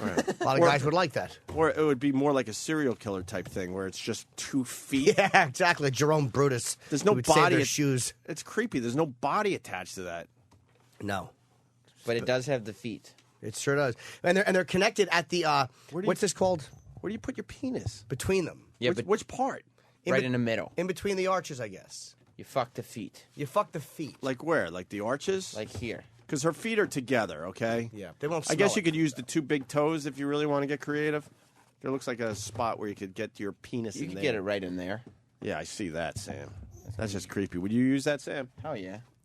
For real? No. Oh, okay. Are you into feet? No. I'm not either. You're into feet, Sam? No, I just said no. That's so weird. There's a guy. Oh, I thought he had no arms. Oh, okay. Let's say hi to Dominic on Long Island. Dominic? Yeah, guys, you're missing the obvious. The boing boing is the Southwest commercial where you are now free to roam around the country or roam through the country where it goes boing. Yeah. You watch it during the football game. Right, okay. Yeah, he's I think absolutely Steve, right. I think Steve is right with Boeing. No, because it's in the commercial where they do the boing boing. Oh, okay. Yeah, I thought it was a reference to the commercial. Thank you, Dominic. Thank you, Dr. Steve, for humiliating me. All right, let's Your shit information. Don't ever contact me again. Mike in Florida. Mikey. Hey, Jimmy, happy birthday, buddy. Hey, I'd like to play 5 and 10, but only if you promise not to make me take any of those god-awful prizes. All right. Mike, the problem is this is all we got. This is, like, not even funny. This company is supposedly $1 billion company, and we can't get a prize closet. Good Like- God. If I say boing, boing enough, will you make me not take any of those god-awful shit-based prizes? Well, you could get the foot job stroker. Yeah. Where you could put your penis in between the arches of Justine Jolie's fake feet that just are detached from a human body. You could get a Red Faction video game. Now, I don't know the Red Faction series. Is that an older game now, or? Well, it's not a new release. Okay. By the way, I need to play a new video game if anyone has any suggestions. And I'm not a big bang, shoot 'em up type guy. If you can name 5 and 10, you can win a copy I'm of not Red... buying that. Okay. I mean, I'm not taking that home. You don't want this. What's that Little Planet all about? That I haven't played. It was the game of the year, and everyone's talking about it. But a bunch of girls are telling me I should play that, so I'm thinking that's... Yeah, Little Big Planet. It might be a girly game. You should. I mean, you haven't played Portal. I think you should get on board with that. Yeah, that I might have to play. I'm going to throw in some cash Real here. game. What are you doing? I'm going to throw in a little bit of cash. For Mike? Mike, you hung up. We were going to give you a good prize, for real. I have $100. That's 5 20s. Wow, that is. All right, You bet it is. This isn't for 5 and 10. This is... Something else is going on. For 5 Sam. and 10. Whoa. I mentioned... What? What's wrong with you? I mentioned... well, let's get the next caller, 5 Sam, and take 10. his temperature. He's I'm not fine. feeling right. $100. I thought it would be for something really crazy, like you want one of the staff members to fuck the feet or something. No, I would do that for free. Want me to play 1 minute highlight of Vagina Bottle Rocket to break? Oh, yeah. Oh, yeah. For the newbies. Wait. This is the type of radio we were allowed to do back in the day. All right. What do you got in mind, Jimmy? Well, I don't want to give the question away. I mean, it's... For $100? Yes. All right. All right, let's go to one of our regulars, Kevin in Connecticut. I'm sure he could use $100. Kevin. Guys, Hey. I'd like to play that 5 and 10 thing. Oh, by the way, yeah, hold on. I'm going to put you on with Aaron for a second. Just be quiet. Aaron, go ahead. Houston. Hi, guys. Hey, Aaron. Hi. Love you. Love the show. As you should. Thank you, Aaron. I just want to let you know the Southwest Airlines thing. Pretty sure that's a ding, not a boing. It is a ding. Ding! You're Yeah, free now. yeah, free to yeah, move out the country. yeah. I think Dr. Love you. Oof, Very just good. kidding. I think Dr. Steve's very wrong on this one. All right, Kevin. I'm going to give you to Jimmy. Jimmy, We take have it to- away. We have to time this. I can time it. I got a clock right behind your head. It'll be very easy, Jimmy. Okay. I'll tell Kevin when to go. Are you ready, Kevin? I think so. You have 10 seconds to name my 5 favorite songs. Go. International. Okay, Iron Man. Black Sabbath, Bloody Sabbath, and Common Chameleon. Did he get any right, Jimmy? He wins nothing. Jesus. He wins nothing. I tried. This isn't fair. It is fair. I got this one. This one has a hard answer. Why don't we have someone fuck the feet for $100? No, this next one has an answer to it. All right. Sorry, Kevin. We're going to go to you Cody guys. in Indiana. Cody. What's up, guys? Hi, Hey, Cody. Are you ready? We're playing 5 and 10 with Jim Norton. Okay, let's do it. I would like you to name the 5 most powerful mullahs in Iran. Go. Your mom's box. That's 1. Your dad's box. You know, I'm actually looking at the clock like this blithering idiot might get 1. I'm going to dope by him. I see my 100 going out the window. Well, fuck you guys then. Bye. Bye. All right. Sorry, Cody. Is that too hard? A little bit. All right. There's got to be a balance between the hard ones and the literacy test that they gave that fucking old lady. Let's go to Fontaine in Virginia. Now, Fontaine, there's no money for this one. This is just your opinion. Hey, Fontaine, you going to go see Jim Norton? I think he's going to be in your area. I am actually. How close are you to Virginia Beach? About 3 hours, and I'm definitely going, Jimmy. Fucking A. Look at that, Jimmy. Thursday, Friday, Saturday, I am there in Virginia Beach. Funny Bone? Yes. Funny Bone in Virginia Beach. And I'll be, by the way, Stress Factory, night before Thanksgiving goes on sale Friday. I won't be here Friday to plug that, but I'm doing one night only in the Stress Factory. Okay. So let's hope it's a big success. It will be a big success. Bills to pay. Fontaine. You got something for Fontaine, Jimmy? Yes. Fontaine, I want you to name, and this is only for the Justine Jolie feat, okay? Okay. The top 5 celebrities who you'd like to shit in your mouth. Go. Justine Jolie, Opie, What the fuck? Hit the water, hit the water, hit the water. He punched out. I agree with his choices, but how did they just not name 3 more? Really, I don't really feel like taking Fontaine's shit in my mouth. No, Jimmy. you shit in his mouth. Oh, I shit in his mouth? Yes. Oh. That's not that bad. Let me think about this. I just open up and just drop? Yeah, just keep one foot on his chest like you're the victor, distributing the spoils. All right, let's get back to the Mike and Mandy in the morning That on bit the bombed river horribly. in Memphis. Continuous soft Terrible. rock all day long. Mike and Mandy teased the Dirt Alert. And Dirt Mandy Alert. as a whole. What's this, Sam? The Dirt Alert is, well, see, that's the thing. The reason that every single segment has to have production is because they also have to tease every single segment. So this is the tease for the Dirt Alert, and you know, Mandy has to chime in with her 2 cents. Okay. WRBR 104.5, The River. Hey there, Delilah.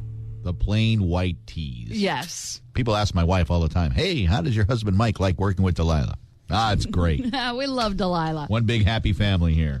All right, let's see here. A Mike and Mandy in the morning Dirt Alert coming up. Did David Letterman take his mistress on vacations with his wife? Oh, that is so tacky. Yeah. Well, I mean, cheating on your wife is tacky, but doing that is even worse.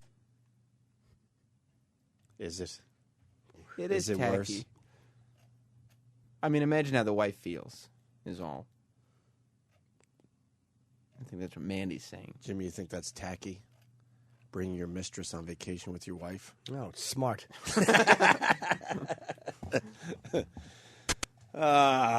There's nothing to do with that one, Sam. Is that Mandy, that big fat That's fucking Mandy. thing? Oh, What? sure it's not fucking Manti? Holy shit. Ooh. Ooh. That one hurt. Wowee, look at that.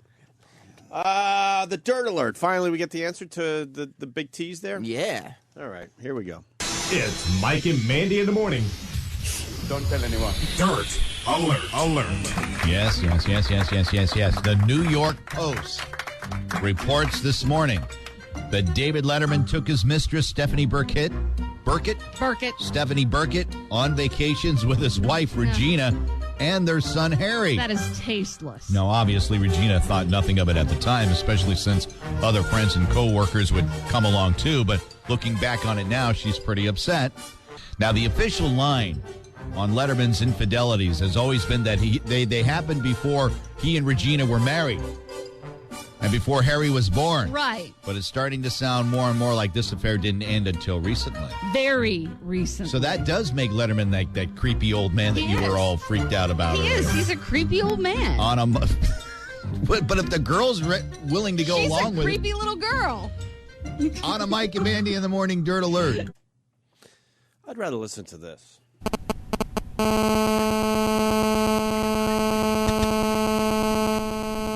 Jimmy's not even paying attention anymore. I'm reading a book on the alleged affair, Bobby and Jackie Kennedy. I may actually take this home and read it. It's great you're reading a book, but Yeah, it's good. all right. You could win the book. Yeah, you want to win the book, Jimmy? I'd like to answer 5 questions. No, you have to name 5 things. Oh, okay, whatever in it 10 is. seconds. Sam, you got one? Yes. All right.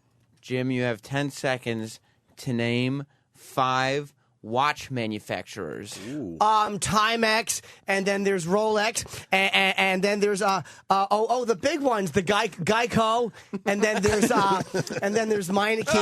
Oh. I was trying to think of that dumb Jeter poster. All right. What are there? Timex, Rolex, And that's it. Yeah, I don't know. After Casio. that, Casio. Casio, sure. Swatch. Swatch. Mickey Mouse. Yeah, Mickey Mouse watches. That's 5.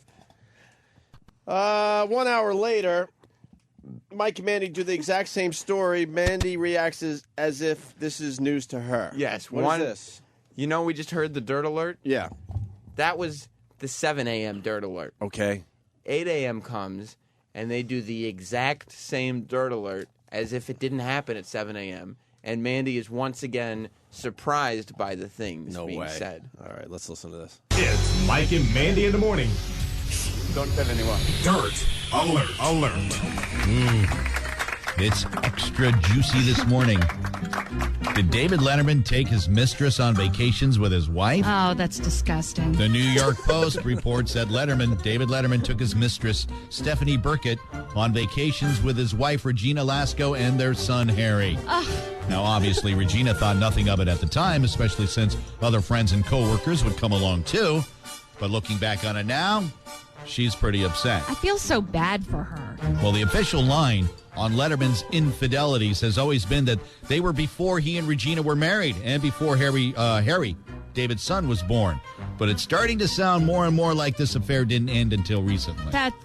David Letterman turning out to be the creepy old man, don't you think? We will. Fuck you. Come on. What about the girl? Takes two to tango. Well, yeah, but you don't take your girlfriend on vacation with your wife and son. We'll keep you posted. I'm just a messenger. I'm sorry. I'm sorry. I get it. You're just a messenger. All morning long, you're just the messenger. The worst part of that was the music. Right. And he was trying to lead her to the creepy young girl line that she said in the first hour. Right. And how about he gives the male point of view on this whole thing? He's just a messenger. He's not defending him. I mean, if this affair was going on until recently, I mean, she had to have known. Yeah. Why don't you discuss that angle with this whole thing? I mean, he doesn't want to stir the pot. A lot of people want Vic Dumb to try to play 5 and 10. Vic Dumb. I mean, if Vic wants a copy of the new Lita Ford CD, he's going to have to earn it. Is Vic Dumb working today? Yeah. That sounds like Hey, Vic Dumb, could you come in here for a minute? Jimmy, you got some a 5 and 10 for Vic Dumb? Let Sam think of it because he'll probably have a better one. Mine will be ridiculous. I say we do. Hold on, because he's listening. Vic Dumb, don't look at this. Jimmy, you like this idea? Okay, I guess. Yes. Okay. Hi, Vic Dumb. Yeah, How but are you? that one's so easy. Can you name 40 in 10 seconds? Should we tell the audience what it is? We're gonna. Yes. We're gonna do it. All right, Vic Dumb. We're doing.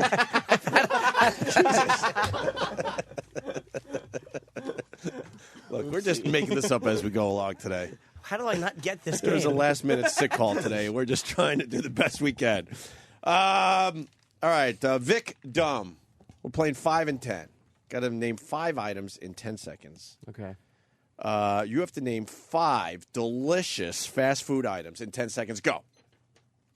The Big Mac wrap. Wendy's Buffalo Chicken Bites. Damn. Out of time. Jesus, he rolled over on that one. How can he say the Big Mac wrap, but then not say Big Mac? What's the Big Mac wrap? Is that the one where it's the chicken? That's what he does when he's ordering a Big Mac. I need to get me a Big Mac because my neck is fat. Oh. Sorry. They condensed the Big Mac into wrap form. It's ridiculous. And what's that supposed to do? They give you strips. Is that supposed to be healthier? No. Strips of the burger patty Just in easier the to wrap. eat. Right. That's just dumb, man. What's the one where it's no more buns and it's like everything is a meat product? No, that's at KFC. KFC. That's the 2 chicken breasts with the bacon and the cheese in between. I had a very funny joke about that. Oh, yeah? Let's hear it, Jim. No, I can't do it. Why? It could be our joke of the day. Ooh. E-Rock, can you name 3 others just out of curiosity? I'm looking for 5 delicious fast food items. Well, the ranch chicken wrap is also delicious. Mm-hmm. What do you get at Wendy's usually? The chicken sandwich. You get the junior bacon double cheeseburger. Oh yeah, that too. The junior bacon. No, somebody likes. How about a Whopper? No, that's a double stack. You don't like I a get the Whopper? Junior bacon cheeseburger. You don't like a Whopper? No, I don't eat the real big. Why? I don't know. I just don't. Whoppers rule. The best hamburger is a fucking Whopper. I get not cheeseburgers, chicken sandwiches. Junior bacon cheeseburgers is what And you that get. too. Why junior? Because it's smaller. With bacon and cheese on it. Is it He eats more smaller? of them too. Yes. What does No, I that eat mean? one of them. Who cares if it's smaller? I don't eat. It's like, still going to the give you a really- high blood pressure. The really big sandwiches, like the Whopper. You and can't open stuff your like mouth that wide? No, I could. I just don't do it. He likes to have one any chance so he can do the fucking chicken burger dance.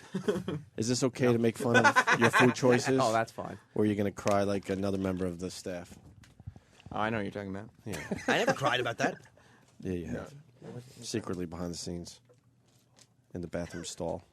As you put your... Stop photographing the buffets on my desk. He has them tied in bags now, so you can't see them. Oh, really? Bags? Hefty bags. That's what I meant. God, fuck. It's okay. I actually said it normal. Healthy, small portions. Boo. All right, let's get this Mike and Mandy thing out of the way here. So the last clip for today's Jocktober from Mike and Mandy, little show out of Memphis on the river.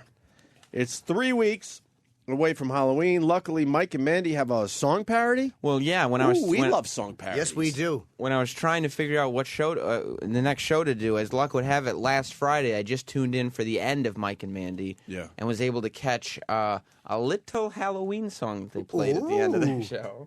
I do want to remind you of something as we go into this weekend. Watch your calendar very, very closely. You'll notice that tomorrow, 3 weeks from Halloween. Yeah, 3 weeks. So you have to remind people that Halloween's 3 weeks away. Yeah. Start getting ready. Make sure decorations start going out. Might be a good weekend to do it. We were fucking onto this thing so long ago. Murder in the Caribbean. People are killing their spouses on vacation. They do the old push them off the cruise ships. In this case, in the Caribbean, I think, a tourist is accused of drowning his wife. Easy shit to get done. Sure. Easy shit. And fun. Who would be suspicious if your wife or husband died on vacation? It's vacation. It's supposed to be a good time for all. Everyone would be suspicious, but it would be hard for them to prove. Right. Like, everybody kind of knows. Especially if, like, the next night you have, like, a fucking... one of those Hawaiian things around your neck and you're being blown by a native while she's still chilling out in the coroner's office. You think you would blow it? Yeah, of course. You would get away with the murder and then you couldn't help yourself? Yeah, why, while your wife was still warm, were you drinking a beverage with pineapple in it and dancing in a circle with a younger lady? Singing Journey karaoke for the natives. Having a good old time. Yeah, but there's a big story on TV right now, Murder in the Caribbean.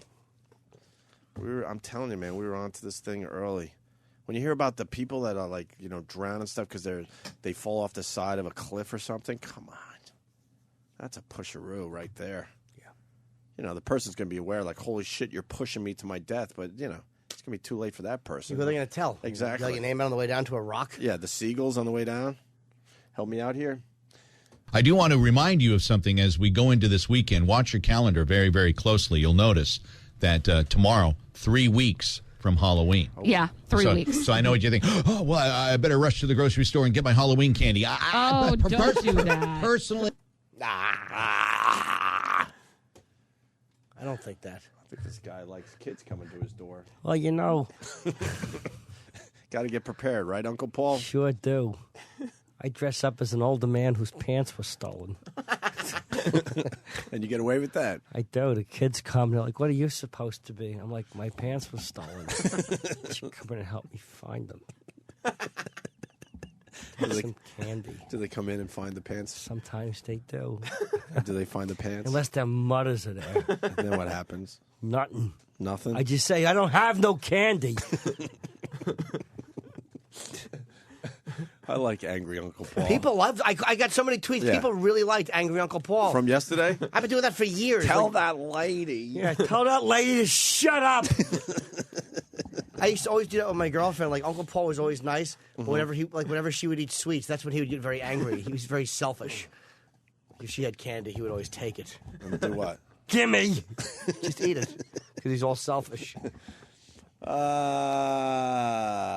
And he only confesses to what he does when he's drunk. Like, everybody knows what he does, but he's kind of on the down low. Okay, he only confesses when he's drunk? He's been drinking. Let's find out about Halloween here. Mike and Mandy are going to let us know what we need to do. So I know what you think. Oh, well, I better rush to the grocery store and get my Halloween candy. Don't do that. Personally, I think it's too early. Because you have all that Halloween candy laying around the house, and it's such a temptation. In fact, I wrote a song about it. Here we go. Goodbye. Do you think This Mike is wrote the embarrassing song? because Mandy's a fat pig. She really is. And now he's got a song about how you can't help yourself. And you need to eat the candy before the kids come to your door. She starts buying hers in August. Big fucking monster. She's the type of woman who would fucking have like a snow cone in each hand and eat Reese's Pieces with her fat feet. Or maybe she's not. Based on the awesome production that we've heard so far, take a wild guess whether you think Mike actually wrote, recorded, and produced this song, or you think maybe he just got it off a Prep Burger. This is a Prep Burger bit that they're making believe is, is their come own? on. It's the song "Goodbye Norma Jean" is the theme. So it's gonna say something. Goodbye. Some to my jeans. Has anything to do with jeans not fitting? Goodbye. Yeah. It's goodbye. Something Halloween. Oh, yeah, it's gonna Goodbye be for Halloween. Yeah. About it. Here we go. Goodbye, M&M's. What? You were wrong. Goodbye, M&M's, of course. Norma Jean and Blue Jeans kind of work. Goodbye, M&M's. And this guy really is making believe he wrote this song. As he said, I wrote a little song about it. Fuck, man, that's some badass shit right there. Just say, look, I found this silly, dumb Halloween song. Here it is. He wrote it. M&M's. I never meant to eat you at all this far from Halloween. From the bull out in the hall. I deal with the issue. I understand. I wolfed down all the Snickers and inhaled the baby roots and the Three Musketeers. How I wish I'd stopped at 2. Has this happened to you? Has I it? can relate. Now it seems Right on cue. Of course you can relate. No kidding. We saw your picture. If that's her, she is a fucking oinker. She's the reason husbands cheat. Absolutely. For real. The fuck? Just because you're married, you can't let yourself go to shit like that. She really has gone to pot. She's a bigger lady, but her husband appreciates her personality and her sense of humor. She couldn't be that funny or nice. It's impossible. Unless she fired out prior lines while you were eating her ass. That lady sucks. Then you'd be all right with it, right? Yeah, of course. now it seems to me my Halloween supply of candy's dwindling. Candy's dwindling. 'Cause there's nothing there to restrain you when the craving sets in. There's too much laying around. And I'd really like to show you my double chin. My candy's run out long before Halloween begins. Keep that in mind. Buy your Halloween candy today. Oh, it might be gone by Halloween. Thank you. Okay. The Mike and Mandy in the Morning Singers for you this morning. What'd you guys think? I hate this business. For real. The whole thing? It's embarrassing. Yeah. That is terrible. What was it? It's horrendous. Terrible. Even for like safe radio, that's horrendous. Goodbye, M&M's. Who the fuck laughed at that? God almighty. No one laughed at that. No. We get lumped in with all these horseshit shows. You know, your Mike and Mandy's, your Opie and Anthony's. Goodbye, M&M's. And she's like, yeah, I relate. Yeah, I can relate. So get your candy because it might be gone before. It's not not going to be gone. They're not people who should be in entertainment. They're not people who are entertaining in any way, shape, or form. And then it's embarrassing that you're taking credit for someone else's fucking song. Yeah, unless he wrote it, which I don't. It doesn't sound like No, you did. it's such a show prep type of bit. It was funny though. I mean, the song was good, but It was horrendous. Yeah, goodbye M&M's. It doesn't even follow the original song. They're adding all sorts of words. The famous shoehorning that Anthony likes to talk about. There's a lot of shoehorning going on there. Just kind of do some fun stuff. Yeah. Last thing they want to do is give you what you expect. It's true. Travis. Entertainment. Travis from New Hampshire is begging us here. Travis, what do you got, buddy? What's up, boys? Welcome All right. aboard. And can we be done with Jocktober? That was over the line. That was it. I mean, What, calling her a fat pig? no, that last song. Well, It got the douche chills. It was the worst. Instead, can we have Opie create a character or something for the show? I don't really do characters. You can do a character. Attaboy. All right, I'm going to try. Yeah. Come on, let's get him a character going. Get Ted in there. AJ. Yeah, I think I could do a Byron. character. We could all do characters. Yeah.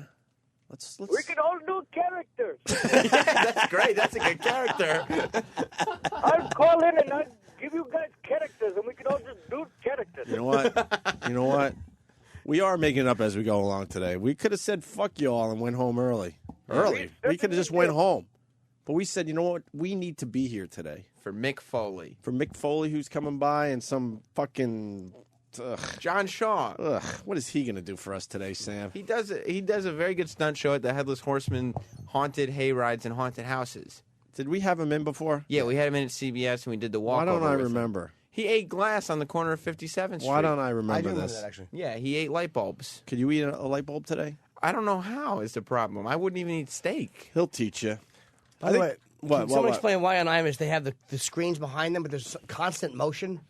I wish Fox didn't have constant motion. Why? It's hard to watch. It's distracting. In the back, yeah. Travis, you want to do more of your caricature? Which one do you need? I don't know. The one you were doing was pretty good. Yeah, because I think we're going to do something here now. I think I'm turning this show into Character Day. Hey, can I talk to AJ Poopy Shits? Where is it, the AJ? I need to talk to. I like the tit. Okay. What's up, Travis? Hey there, AJ. So, Travis, you seen any good movies lately? Something with like a nude scene? Something with some full frontal, some tits or something? That's what I'm into. Do you want to see something with the male penis? Oh God! I mean, if it's something you want to do, we can go for you. But I don't want to. No, I'm not into that at all. Do you like the movies with the six-pack abs? Oh, I mean, I've seen them because you can't help but avoid them. But no, I mean, it's not something I'm into. No, I'd rather see a chick with tits. Character Day is starting off horribly. Well, somebody's horribly.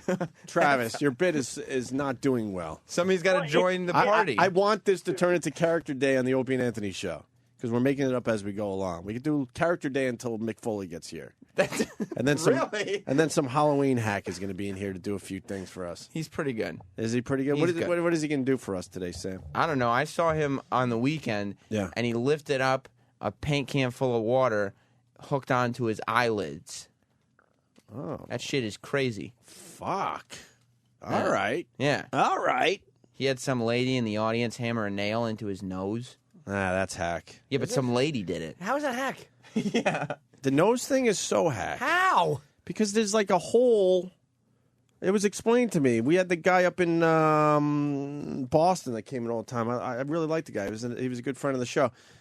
There's a space there, Jimmy, and then there's some room. So that one's hack. That's easy. Can't do it. Almost anyone could do that one. But the eyelid thing, all right, I respect that. And he's got like crazy facial hair that's very well groomed. Yeah. So that's something. All right. We're going to take a break here. Brian. Well, first, Brian in North Carolina. Brian. I think that might have been the worst one of those Prep Burger songs I've ever heard. I would have actually preferred if they just would have read fucking obituaries. Yeah, that was really bad. That show was horrendous. Yeah. And I bet you they do very well in Memphis. That part of this whole thing I don't understand. I actually heard Character Day, so I might actually change my opinion. Yeah, we're doing Character Day. Today is Character Day on the Opie and Anthony show. I like the idea that.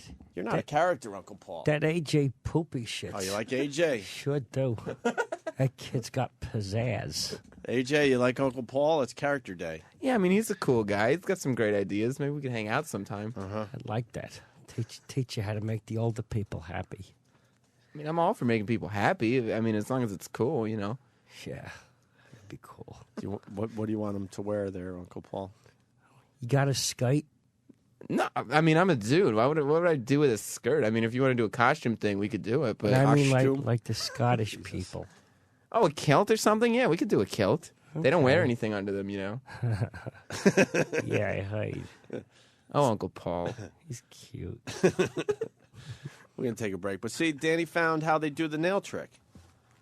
There's a hollow area where the nail goes right in. If you're driving a nail to the back of your nose, the diagram has the nail near the brain in the head. It's a good trick. It's actually being inserted directly into the nasal cavity. Right. So what's the trick? To put a nail in your nasal cavity. Because if you miss, you stabbed yourself in the face with a nail. So it's nowhere near the brain. It's not going to do any damage. All right, so. And what they do is they kind of widen that area a little bit to make it even easier when they're not doing it in front of people. He chews up light bulbs. Oh, someone's saying it was a 14-inch nail. Now that's crazy. Yeah, it's a big nail. It's a big nail? All right. Maybe he'll tell us how it's done. I know, chew up light bulbs and all that crazy You mentioned the light bulbs again, I'm going to scream. Well, nobody It's said a anything fake about light bulb, Sam. It is. No. All right. It's a candy light bulb. I'm taking one of these out of the socket and see if you can eat one of those. Just take a bite out of it. It's a little bigger. It's bigger, thicker. Yeah. Eat the casing, too. Yeah, exactly. Tough guy. The whole socket. Show us something we haven't seen before. That's what I asked from this guy today, Sam. Shoot your way through the wires, you fucking creepy ferret. The eyelid thing we'll check out. We'll check that out. That sounds pretty cool. I don't know if he's for sure if he's going to do it here. Huh? He did it on the weekend. If he's not doing the eyelid trick, tell him to go home. Okay, right. well, we'll make Call sure him he right does now. it. Save him the trip into New York. Tell him to kill himself. I'm not fucking watching the nail trick for the 20th time. All right, I'll tell him to bring his paint Something bucket. new and different and exciting. I like what we asked excitement. for. So do I, Jimmy. So do I. Opie and Anthony, stay there. It's Opie and Jim Norton today. Mick Foley, good friend of the show, stopping by in a little bit to say hi.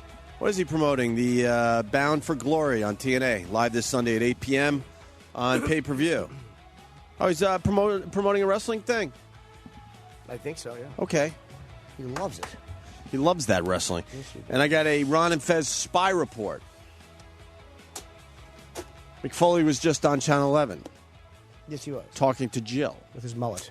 And the whole Anthony thing came up. Oh, no. On TV this morning.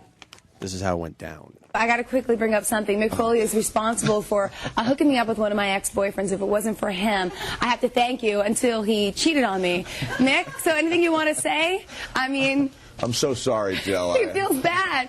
It's not your fault. We can let it go, as I Suki accepted said. congratulations for like a year because of that, and Well, now I will accept It the was blame. great while it lasted, and I thank you always. And you're one of my great friends, and of Thank course, you. we're both from Long Island. Give me a hug. Never hard feelings on that All right, one, but thank thank you, you. Jill is nice, man. I mean, she doesn't say anything bad about it. I don't have a problem with Jill. And such a creep. What a dirtbag. She says no hard feelings as she brings it up. There's hard feelings there, right? Yeah, she's hurt. Why were you saying you felt douche chilly listening to the old Bottle Rocket thing? Holy shit. Stephen S. writes it. Wow, you guys sure were enthusiastic in that Bottle Rocket clip. I was so fucking excited that we got that done that I completely ruined a great moment. I don't think you ruined it. E-Rock, you want to play that again? My screaming, I sound like a little girl. All set? Yeah, play that again. This baby is... I mean, you got to understand. He's hiding behind El Duque, the big, giant, life-size It's in her vag. cardboard Yeah. cutout of El Duque. This Opie, isn't something you see every if day. you would please give me the lighter. Okay. Yes. Clear the range. Clear the range. This isn't a prep burger bit. We What did a this for great real. moment in radio this is. And fire in the hole. Let's go. Fire in the hole, and that's never been more appropriate than it is right now. Ready? Don't move. And We're here it lit. goes. We're lit. We're lit. Oh, my God. And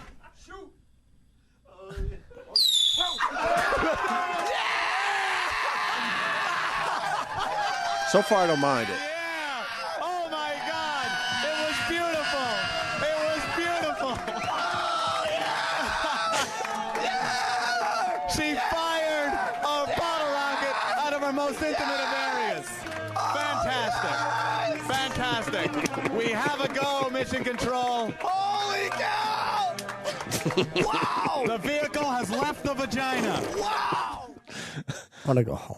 What a douche. Nah, it's not bad. Holy cow, you could have lost, but the rest of it It's was pretty fine. fucking bad. It was a bottle rocket. But you in the got to pussy. understand that Yeah, a bottle do it, please. rocket went flying down a hallway. Yeah, if you did that for a bowling fucking thing, I'd fucking hate you. But yeah, had a okay. bottle rocket out of the vag, it's forgivable. Yeah, it was. I don't like hearing that one. It's a big moment. It's a bad one. Also, we got John Shaw coming in. The Headless Horseman hayride. What time is he in? 9:30, I think. Cool. Yeah, that'll be fun, huh, Jimmy? Where's Mick? Why isn't he here? He's going to be here in Tell him to 15 hurry the minutes. fuck up. I don't know what else he's doing. He's done with Nothing. his TV. Now he comes over here, right? He's teasing his mullet. Let's say hi to Anthony on Long Island. Anthony. Hope he doesn't hear this shit. Hi, good morning, gentlemen. Hey. Hi, Anthony. I've got 2 fucking words for you, my friend. A leaky ass. Oh, boy. I'm going back to CPs. All right. There goes Anthony from Long Island.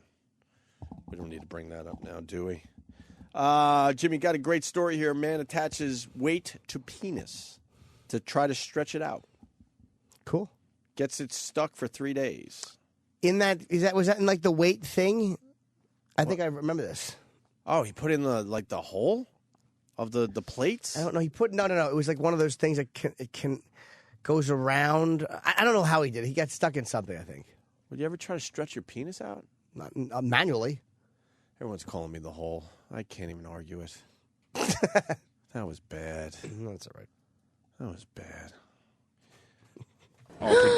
That's the reaction when people learned how a man tried to stretch his penis to make it bigger. A Costa Mesa man used a dumbbell gym weight similar to something like this, only it got stuck for 3 days. The fire department was called into the ER. The only way they could get the weight off the man's penis was to saw it off, and they did, keeping the man's organ intact. No one knows why the man did it. Do not put your... No one knows why the man did it. Really? That should be, everyone knows why the man did it. I would assume if you got a small penis, you would do just about anything to try to fucking make it look presentable. Of course. Make it into something. You don't know why he did it, really? Yes. You want his cock to be bigger? May I offer an opinion, sir? Yeah, years of being laughed at. Let's start there. No one knows why the man did it. Do not put your wiener in a dumbbell. That's probably not the smartest thing. Great advice, too, for guys. And there you have it. Some very sound advice from that woman on the street. All right, firefighters say that... Why is that sound advice? I don't know. Stating the obvious is sound advice now. I liked your dumbbell line. It was very good. Some very sound advice from that woman on the street. All right, firefighters say that this was something they had never seen before. Surprise there, but say in the end they were happy to save this man's organ. That's a fine little story, huh? It's a feel-good story. Did it work? That's the key. Was his cock bigger? Yeah, that's... No. They said they were happy to save his giant penis. That'd be a great way to end the story. I hear you could pull out a little extra from your body, though. How? They cut a ligament or something, and they could pull a little out. So there's a little more on the outside. Really? Yeah. But does it make your erections any worse? Probably cut the vein that puts the blood in, so it just never gets hard. Danny? I think that's how like the had this done? No, I think that's how like the enlargement surgery works. Is that they go in there and they... Yeah, I heard it described as like, the vacuum like cord where you could pull it out of the actual vacuum. You kind of do that. You pull it out a little bit. But does it affect your erections at all, or? I don't know. Dr. Steve, this might be a question for Dr. Steve. This is absolutely a question for Dr. Steve and a recommended surgeon. But wouldn't the part you pulled out of the body look just strange or something? Because skin that was normally on your fucking stomach and your butt would now be your dick skin. Your hair would be growing in a weird place. Right. Let's find out about it. We're going to get Dr. Steve on the phone. Will, Iowa. Good evening. Hey. Hello, Will. Opie, you sounded like Susan Waldman during that fire festival. Yeah. Oh my God, it's got an hour block. Yeah, I shouldn't be making fun of Susan Waldman anymore. That is horrific. I avoid that clip. Why are you yelling, holy cow? Yeah! Holy cow! With the dumb high voice. It's all right. You were a happy boy. Who shot in the box? Yeah, all right, Will. Yeah. I thought we were past this. Thank you, sir. Punching out. All right, let's say hi to Glenn in Delaware. Glenn. Hey, boys. Hey. That penis stretching isn't a legitimate thing. It's I forget the name of the tribe, but they did it to show their rank in the tribe. It makes your penis long but really thin, and then they would roll it up and keep it in their pants. Would you want a long, thin penis, Jimmy? No, it would or look like short, big, like thick one. Thick one. Women would prefer Short, thick? Not like freakishly short, but a long, thin one is going to feel like a stick poking in a chick. Nobody wants a cock that looks like a rope duty. And I ate something that's not bad enough to make me completely sick, but my system's still not happy with type of shit. Yeah. I hate rope duties. It reminds me of another old bit that we used to do, the penis weightlifting. Hey, E-Rock, we have any audio of the penis weightlifting? Looking? Okay. Were you part of the show back then, Jimmy? When guys would fucking lift weights with their penises? No. a ridiculous amount of weight, by the way. We got away with that bit a few times, but I don't know. Maybe we should ask the boys down the hall, see if we could do penis weightlifting again. Go old school for one day. What would management say? I want Steve to ask the boys down the hall if we could do penis weightlifting again. I'm sure the best part is when they come back to us. Good news, we could do the bit, and then there's a whole bunch of stipulations that, Yes, that no make penises it not, and no weights. Yeah, that make it not good news. Like, oh, you could use marshmallows. See how many marshmallows they can lift. Could they put their finger through their zipper like a penis? Right. This way there's no nudity. Whatever. You want to move on to other fine stories, Jimmy? Sure. You heard about Paul Anka, right? Yeah, sued. He was going to sue, but he didn't have to. He co-wrote half of Michael Jackson's "This Is It." Well, "This Is It" is an old song that Michael Jackson pretty much recorded, and they didn't feel good about the song because they never really released it. But now that he's dead, there's some interest there, and this song will come and go real fast. And Paul Anka is going to get half the royalties, I guess, from that new Michael Jackson song. Good. He should. He co-wrote it. But the good thing about Paul Anka being in the news is that maybe we could play some of our old Paul Anka clips. The guys get shirts. E-Rock, we haven't played this in a long time, right? No, not at all. Oh, fuck. For the newbies, this could be pretty good. Paul Anka backstage just losing his fucking mind, just giving his band hell. It starts with this. You thought 8 things tonight. You're on fucking notice, John. I gave you a list. You had half a list that I gave you with cues and everything on it. Okay? The guys get shirts. Don't make a fucking maniac out of me. The guys get shirts. Do you understand? We're not going to be as strong as our weakest link. The guys get shirts. Why the fuck would you work for this asshole? He's probably right, though. He wants things to be a certain way. Yeah. He's fucking Paul Anka. He's written some of the biggest songs ever. Yeah, name one. My Way. He wrote My Way? He wrote My Way. Paul Anka wrote My Way. I'm looking in your eyes right I now. swear to God. Danny, look up Paul Anka if you could. What else did he write? 'Cause I know you've written some. He wrote My Way? He wrote My Way. His version's not as good as... I've heard him sing. I think it's okay. It's all right. What else did he write, Dan? What are some of the songs we got? You want a gay guy's opinion on the long, thin, short? Sure. All right, let's go to Jamie in Louisiana. Jamie. Hey, Jimmy. How you doing? Happy birthday. Hi, buddy. I'm a ghost. I All right, love so being a actually, fucking really, ghost on my own radio show. You didn't say hi to I'm pretty Opie. much the top, Why the and I'm fuck pretty when you much say hi to passing, me? but my ex, I not don't even so have much. to fucking and be here today. When it Anthony really calls was in like sick, being stabbed. that's my more than excuse to actually go, being well, fucked. do a best of and just go home. So you didn't say 'Cause hi you to don't Opie? You don't have to be here. There's no What? reason to be here. No one's going to fucking notice. Why'd you only say hi to me, not Opie? What? You didn't say hi to Opie. Oh, I'm sorry, Ope. Well, Anthony's not there. I just figured, I'll pay attention to Jimmy. But Opie feels very sad that you didn't say hi to him. Actually, I don't. Hey, Ope, how's it going? Now it's awkward for everyone. Exactly. Now we're all uncomfortable. We know you don't care. Jesus, Jamie. What do you got, Jamie? I mean, if Well, I'm that was it, I guess. all I ask is, if I'm the guy going, "Hey, Jamie from Louisiana," you would think Yes. the person would go, "Hi, Ope," even if you don't like me.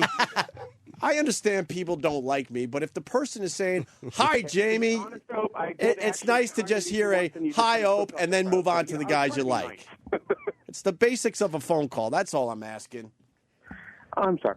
Hey, Ope, how's your day going? All right, it's awkward now. I told you that. What do you got, Jamie? Well, that was it. Say it again. No one heard it.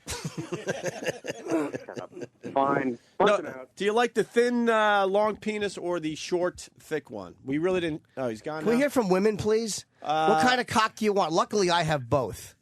What do you mean you got both? Short and thin. Oof. Nothing worse than a short, thin. Like one of the little yellow pencils you leave comments in a restaurant with. Doug in Boston. Doug? Good morning, Opie. No, now it's going to be a thing. You know I'm what? just saying, I don't want the, fucking complete blow off. No, you know what? Let them say hi to Opie. They all should. No. Now it's going to be the thing. And, A and I loving don't need that either. salutation. Something in between would be nice. That's all I'm saying. A friendly, loving salutation. Right. We could have so easily just not done the show today. I hope people understand that. One guy calls in sick. We just tell the bosses, look, we decided it would be best that we just put a best of on. What do you got, Doug? Well, on the penis enlarging thing. Yeah. It's cutting the tendon at the base of the penis, so it will get longer, but your erections won't stick up anymore. Like porn star Mark Davis had it done. Like his doesn't go up; it just like stays down. Just throwing that out there. And how much longer do you get it? And is it like an inch or so, like a good inch? I guess if your penis is only an inch long, then it's worth doing. But why would a porn star get this done? To get a bigger dick, I guess. Yeah. Now everyone's calling just to say hi. You fuckers, go fuck yourselves. I want to hear from Bye, women. Opie. Hi, Jimmy. Hi. Now I'm not even answering. What the kind phones. of cocks do women like? That's what I want to hear. Come on. Yeah, let's hear from the ladies. Dr. Steve. Oh, you were going to hear from the ladies, and then you go to me. Yes. We're gonna hear none from have the called in ladies. yet. Yeah. Hey, boys. Hi. Dr. Steve, so we're talking about the penis enlargement surgery where I heard that you cut a ligament or something, and then you could pull the penis out a little further to give the guy some more length. Absolutely. How much you got inside you that you could use? Well, you get about an inch in the flaccid state when you do this. There's about 1/3 to 1/2 of the penis is inside of the body, and it's attached to the undersurface of the bone that's in the above the penis, the pubic bone. Yeah. And what they do is they release this thing called the fundiform ligament, and then there's another ligament called the suspensory ligament. So it's at the base, but it's at the top part of the base. And what happens is that it allows the penis to release and kind of come out a little bit more. And you gain about an inch in the flaccid state, but you gain a lot less in the erect state. You don't gain much erectile length, which to me kind of defeats the whole purpose of So thing. you just look a little better naked. You look a little better flaccid, right? So your dick doesn't stand up straight anymore? No, if you mean stand up straight, you mean parallel to the body. No, it'll come straight. It'll go at a 90-degree angle. You get a reduction in the upward angle of the penis. You can also get scarring at the site of the incision. You can get fibrosis of the vein. That's the long dorsal vein at the top of the penis. And what's fibrosis of the vein? Well, okay. You ever heard of Peyronie's disease? Why would? Yeah, that's the little. Would you get little bumps in your dick? Well, what it is you get scarring at the top of the dick, and then when you get an erection, it can curve in the direction of the scar. Yeah. Because it can't stretch, so you can get injury there, and you can cause that kind of stuff. So it's not a perfect thing. Now, a lot of people go for penis widening. Rather than length. That's what they put on a table and somebody steps on it hard, like a piece of gum. With a nice thick heel. Yeah, like a Dutch person's shoe. So what is it, Steve? How do you widen a dick? Well, they can take fat graft. They can take fat from one part of the body and inject it around the shaft of the penis to widen it. Does it work? Yeah, and it's not. It kind of isn't permanent. It's temporary. It kind of turns your dick into a French tickler in the pictures I've seen. It's bumpy and wider in parts. You want us to send you pictures of cocks? Why? What? Why would you want that, Steve? That's weird. Yeah, it's weird. You said the pictures I've seen. Oh, well, yeah. I mean, you see them in medical textbooks. Why did you have the procedure done? That was, microphallus. Small penis. Yeah. I didn't have it done, but it's. I've had a couple of patients who have had this procedure done, and they were kind of satisfied with it. It wasn't, a stunning success for anybody. Steve, you got a big piece? Yeah, I'm all right. What's all right? I'm all right. Oh boy, he's somewhere between 5 and 8.5. What's the translation when a guy says "I'm all right"? He either has an average penis or his cock is embarrassingly large. You can read about it at drsteve.com. Oh, Very look smart. at that! Look at that! Are you going to be blogging about your penis? Yes, he is. All right, Steve. Thank you. All right. Hope that helped, boys. Bye, buddy. Yeah, it did actually. I knew they were doing that shit. All right, stop saying hi to me. I mean, I made my point. Yeah, Steve didn't say hi to you. I didn't like that. Dr. Steve's very rude. These fucking assholes. Just mean. You want to hear from the women, you said? Yes. All right. Yes. Oh, wow. Look at Heather in Pennsylvania. Heather. Good morning. Hello, dirty Hi, Heather. Naughty Heather. Oh, my goodness. Well, first of all, I just got some awesome cock this morning, so I'm all horned up already. And then I turned on the show and you guys are talking about the size of cocks, and then I got even all horned up, even more. Are you in your car? Yeah, driving to work. So what do you? How much time you got? I have masturbated to your show at least 20 times. All right, let's make it 21. Let's go. You ever masturbate to my belly button sniffing stuff? What's that? No, no belly button sniffing stuff, Jimmy. only when you talk dirty. What?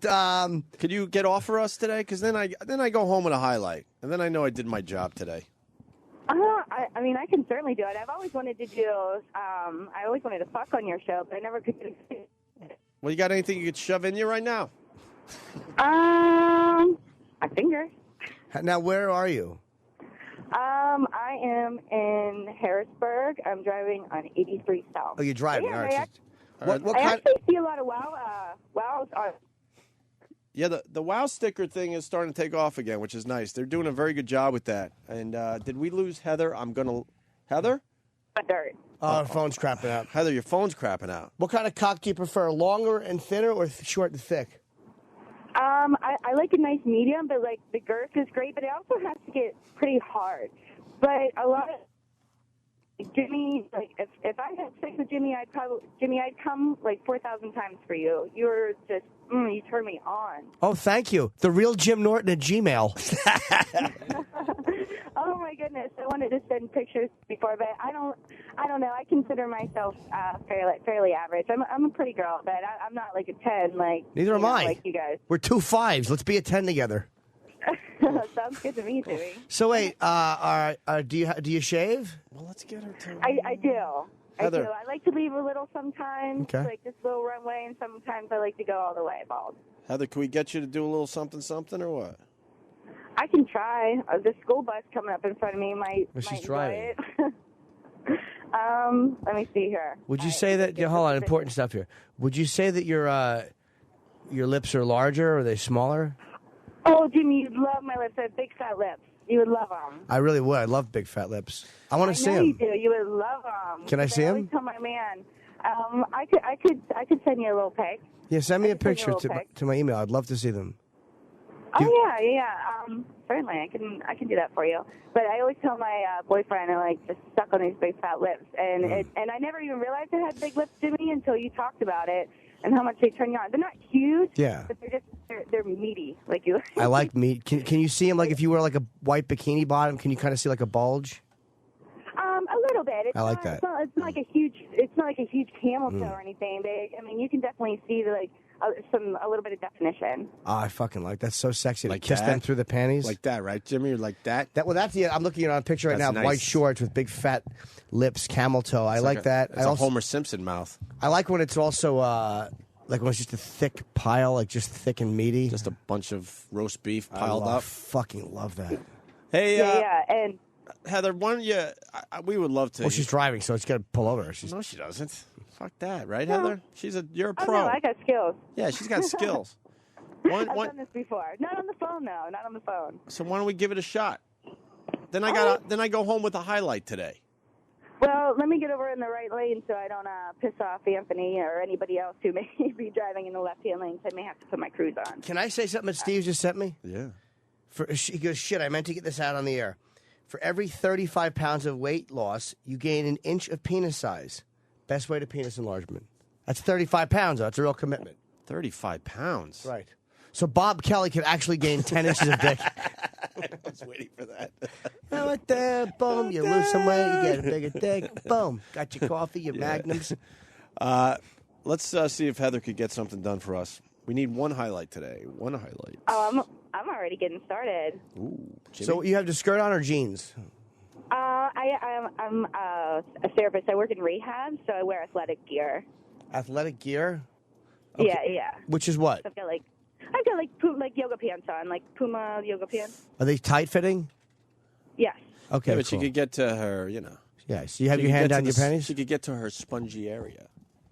Oh yes. I've that a got great my middle word, finger in spongy? right now. So, all right, so your hands are what? Your fingers are on your clit?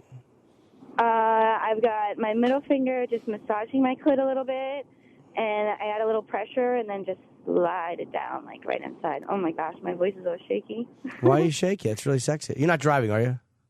I am. I'm driving with my left knee. Now pull over. And No, holding- She's got it. I can't have her hit a pole. She ain't gonna hit no pole. No, I can't Come do on, it if she's driving. let's have some fun with this today. I don't want her to hit something. Let's keep it risky. Well, risky, yeah, but I don't want to hear her come. I don't want to hear her. All right, we're gonna be quiet now, Heather. I wish you could slide Oh your my God! Oh, I want Jimmy to talk to me. Jimmy, will you talk dirty to me? Yeah, but you got to pull over. I'm not going to have you hit a pole. No, just let her go. How fast you going? Jimmy, please. I'll talk to you. I'm just going 60. I got the cruise on. She's all right. I wanted to hear your fingers inside, but there's no way to do that. Are you wet yet, or are you just not? Oh my God, I'm soaked. Well, what do you I'm like? freaking- I don't know much about you. Do you like to be spanked? I love to be spanked. I don't. I like to get dirty, but not quite as dirty as you, Jimmy. But I probably would do it just in the heat of the moment. But like, no, like golden showers. Like, don't talk about pissing on me. But No. It doesn't have to be like that. I like to spank a lot. I like to start spanking you through your definitely spank my ass. through your Jimmy. little yoga Oh my pants. God, spank. Oh yeah. And then I'd spank you through your yoga pants, and then slide them down a little bit, and spank Yeah, your. like just around my thigh. Yeah, but I would leave them around your thigh. I want you to feel your pants still on you while you're getting Yeah. spanked. And then while I'm spanking you, I'll caress your ass and rub my fingers down between your legs. And then I check your lips. And if you're wet, I kind of pinch your lips, and then I'll spank you harder. Jimmy. Can you see that fat pussy from behind? And I'd like to Look at that ass. I'd like to pull your panties kind of snug, and then just see your lips bulging out the sides of it. Can you see my panties? They're too wet. Yeah, I'm actually really turned on. I'm grinding right now on the fucking console. I know. I see that, Jimmy. It's really sexy. Yeah, well, maybe for you. No, I mean, Oh what my she's saying is really sexy. Oh, okay. I think I'd like to lean over while I'm spanking you like that, and then Yeah. just kind of pull them aside and suck on Yeah. your lips. I'd like to take one of your fat lips into my mouth. Oh my God. Oh my God. Fuck, I've got 2 fingers in my pussy now. Really? Oh I'd my like God. you to pull them yeah. out of your. I'd like you to pull them out of you and put them in my mouth. Oh, fuck. Suck those fingers. Suck that pussy juice off. I like that. Oh, how's that pussy taste? Tastes really good. I'd like you to. I want to push you back a little bit, and I want to take your mouth, and I want to slide my cock into your mouth while I'm spanking you. Oh, fuck. Shove it down my throat, Jimmy. Yeah, I will. I I'll want to pull it swallow out. that cock. Rub it all over that pretty face while it's wet. Let me swallow that fucking dick down my throat. Yeah. Oh, fuck. Oh, my clit's all swollen. I'm gonna come soon. Give you a good spanking. Oh, fuck. Spank that ass, Jimmy. Huh? Oh, spank it for me. Okay, hold on. Spank. You've been very bad. You stole Star Wars figures. Why are you ruining this? I'm trying so hard to come, you fucker.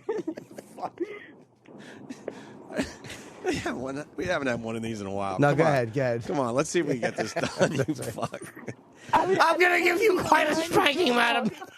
I'm going to rend your bottom. No, I can't allow this. I can't allow this. Fucking asshole. All right, Heather, come on. Heather's going to be a champ. Oh, I wanted so badly to be the one girl that didn't get fucked with during this bit, but I knew it. Well, no, I didn't mean to fuck with you. I was actually getting really turned on. And I keep thinking as people listening to this are getting grossed out by my voice. Yeah, let's get back into this. Yeah. And we'll shut up and let you complete. I won't say anything. Oh, Jimmy. Well, I had to do a little Uncle Paul. Because you're driving and I'm concerned. Don't be Oh, concerned. no. It's good. Yeah, she it's knows good. what she's doing. I got a couple of looks from some trucks passing by, but... Are you on the pill? Are you on the pill? No. No? You do know I'd slide my cock into your raw, don't you? Oh, would you? Yeah. I'd make you wear a condom. No, I wouldn't wear one. Jesus. Wouldn't wear one. You won't want one? No, I wouldn't pull out either. All right. Maybe for you, Jimmy, I'd do it. It's a fucking fantasy, Heather. Yeah, it's not for real. Let it fuck you raw. Yeah, if it was Put your real, jizz in you. If it was real, I'd fucking talk about. I'll make sure I eat a Valtrex and a lysine first. Oh, my God. You guys threw me off my game, man. I was doing so good. You threw me off my game. Is All there, right, we'll get you. Don't worry. Is there any hope? All right, Heather, this is what we're going to do. I'm going to put you on hold. And you do what you got to do. I'm going to talk to a couple more ladies here. Oh, they all hung up. Did Uncle Paul kill it? Maybe a little bit. How about Ted? Maybe a little bit. Did you want Ted to talk dirty? Ted's really good at that. At least Ted has like a dildo or strap-on emporium. Maybe Yes, he then. does. That's right, madam. I'm going to make you come so hard that people are like, hey, there's Niagara Falls in that lady's underpants. I'm going to lick the little man on the boat until my tongue is chapped and dry and smells. Jesus. I'm going to spank you, madam. You've been very bad. You killed an old lady with a hammer, and I'm going to spank you for that. See, this is all until you're coming like nobody's business. This is all hilarious, but I was really into listening to Heather today. I want you to come so hard that your cancer wing falls off. Jesus, Dad, that's not right. Rub it quicker. Rub it so fast that people think it's lightning. Rub it. A lot of people very mad that you ruined this. She's very wet. I want you to be so wet that it looks like a lake down there. Heather, is this doing anything for you? Oh yeah, that was definitely a turn on. I have a big one, Heather. I don't think my pussy's ever dried up fast. Thanks, Dad. I've got 11 inches, and that's how thick it is. I'm going to put it in you and just give it to you until you're dead.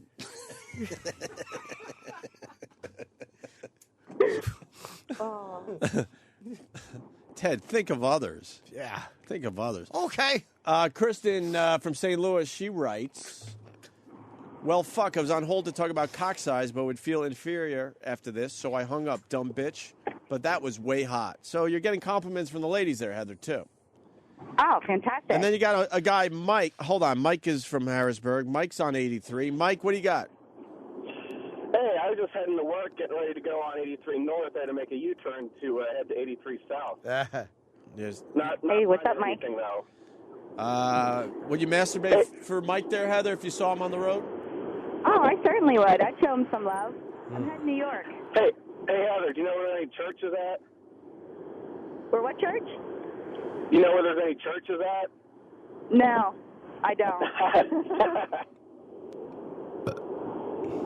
Sorry, boys. All right, I'll keep my eyes open. I'll punch it out. All right, Mike, thank you. Are we giving up on you, Heather? Or Heather's great. I want an email from Heather. Do you got one more in you, Heather?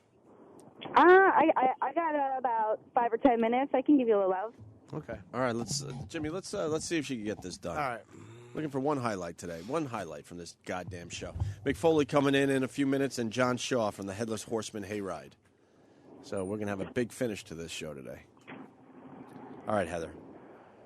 All right. We're going to give you the I think whole the channel. guy next to me is Mike because he's barking in my window and looks like a big fucking creep. Oh, really? Sure he is. Anyone that turns around and is going to be late for work Yeah. to watch a lady masturbate with her feet on the speedometer. Hey, I'm not a lady. I'm a young lady. How old are you? 26. I like that. Too old for Anthony. No, I'm much older than you, too, if you don't mind that. No, not at all. I I usually date older men. Do you like being bitten? A little bit, to an extent. Not Like, too hard. No, not too hard. Just No. till you feel a little bit of pressure. Oh, fuck yeah. I really would like to see those fat lips, though. Tara's from Philly. She goes, I'm a straight girl, and I'm upset she didn't finish. So people really want you to finish out there, Heather. All right. Sounds Yeah. good. All right, I'll do it. All right, let's go. I think Jimmy's going to be behaving now. All right, Jimmy. Give it to me, Jimmy. Well, where were we Mwah. before my uncle Where were we? jumped in? I think you were fist Oh, fucking you your were ass. shoving your cock down my throat. That's what I like to do. I used to spank this one woman, and what she used to like me to do is like lay you like kind of on the couch, and then take your mouth, and before I even take my cock out, just kind of push your face against my cock. Oh, yeah. Through what I'm wearing, and make you kiss it through the fabric or whatever I'm wearing, and then spank you. And I'll open my mouth and like just blow like real hot air all over your cock and just make you feel all warm. Yeah. I can feel your cock start to fill up and swell. And then I'll slide down whatever it is I'm wearing, sweatpants, and squeeze my cock against your face. I have a lot of pre-cum. I like to rub that on your mouth. Let me taste that pre-cum. Yeah, just clean the tip. Lick the tip. With just the tip of my tongue. I can see that long strand of pre-cum. Just sexy. Starting to drool and I want more. Yeah, I like it sucked really slow and really wet. Yeah? Yeah, not too I'll fast. make it wet. Nice and deep. Yeah.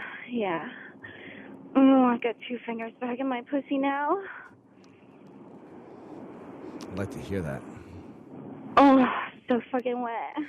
I would think it'd be very sexy to like lie under you and take your clit in my mouth while you have two fingers inside yourself. I'd like you to get yourself off on my mouth. Oh, fuck yeah. Oh, my clit's all swollen, too. Let's spread those big fat lips for you. I Show like those that. fingers in. Suck that nice fat clit. Oh, fuck. Oh, my pussy is so wet. It's dripping now. Oh, I like to even pull your fingers away and just put my mouth on your lips. oh, yeah. Oh, and then I'll shove my fingers down your throat, make you suck my pussy right off of the fingers. I'll clean them. I'll clean your fingers. Yeah? Yeah. And I'll slide my Oh, tongue wait. inside you. Oh, and kiss me afterwards. I'd like that a Let me lot. taste that pussy. I'll slide my tongue into you, in between your lips. I'll kiss your mouth Oh. while you stroke your clit. Oh, fuck. Oh, yo, Jimmy, grab that ass. Yeah. Spank it hard. Pull your clit onto my mouth. Oh, oh, fuck, I want to come all over your face. Yeah, come in my mouth. Oh, yeah? Yeah, I want you to come in my mouth. Oh, you going to suck it all up? Yeah, I'm going to keep my mouth on you while you come. Oh, fuck, Jimmy, I'm going to come. Come in my mouth. Yeah, I'm going to come on your face, Jimmy. Oh, squeeze my ass. Yeah. Spread those pussy lips open. Yeah, nice fat pussy Oh, in my mouth. fuck yeah. Oh, I've got 3 fingers in my pussy now. Mm. Oh, Jimmy, I'm going to come. Yeah, come in my mouth. Oh, yeah. Oh, my God. Oh, yeah. Oh, Jimmy. Oh, I'm coming. Oh, come in.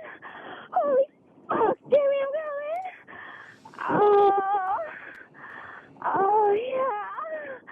Holy fucking shit. I'm surrounded by truckers on all 3 sides. Oh, my God.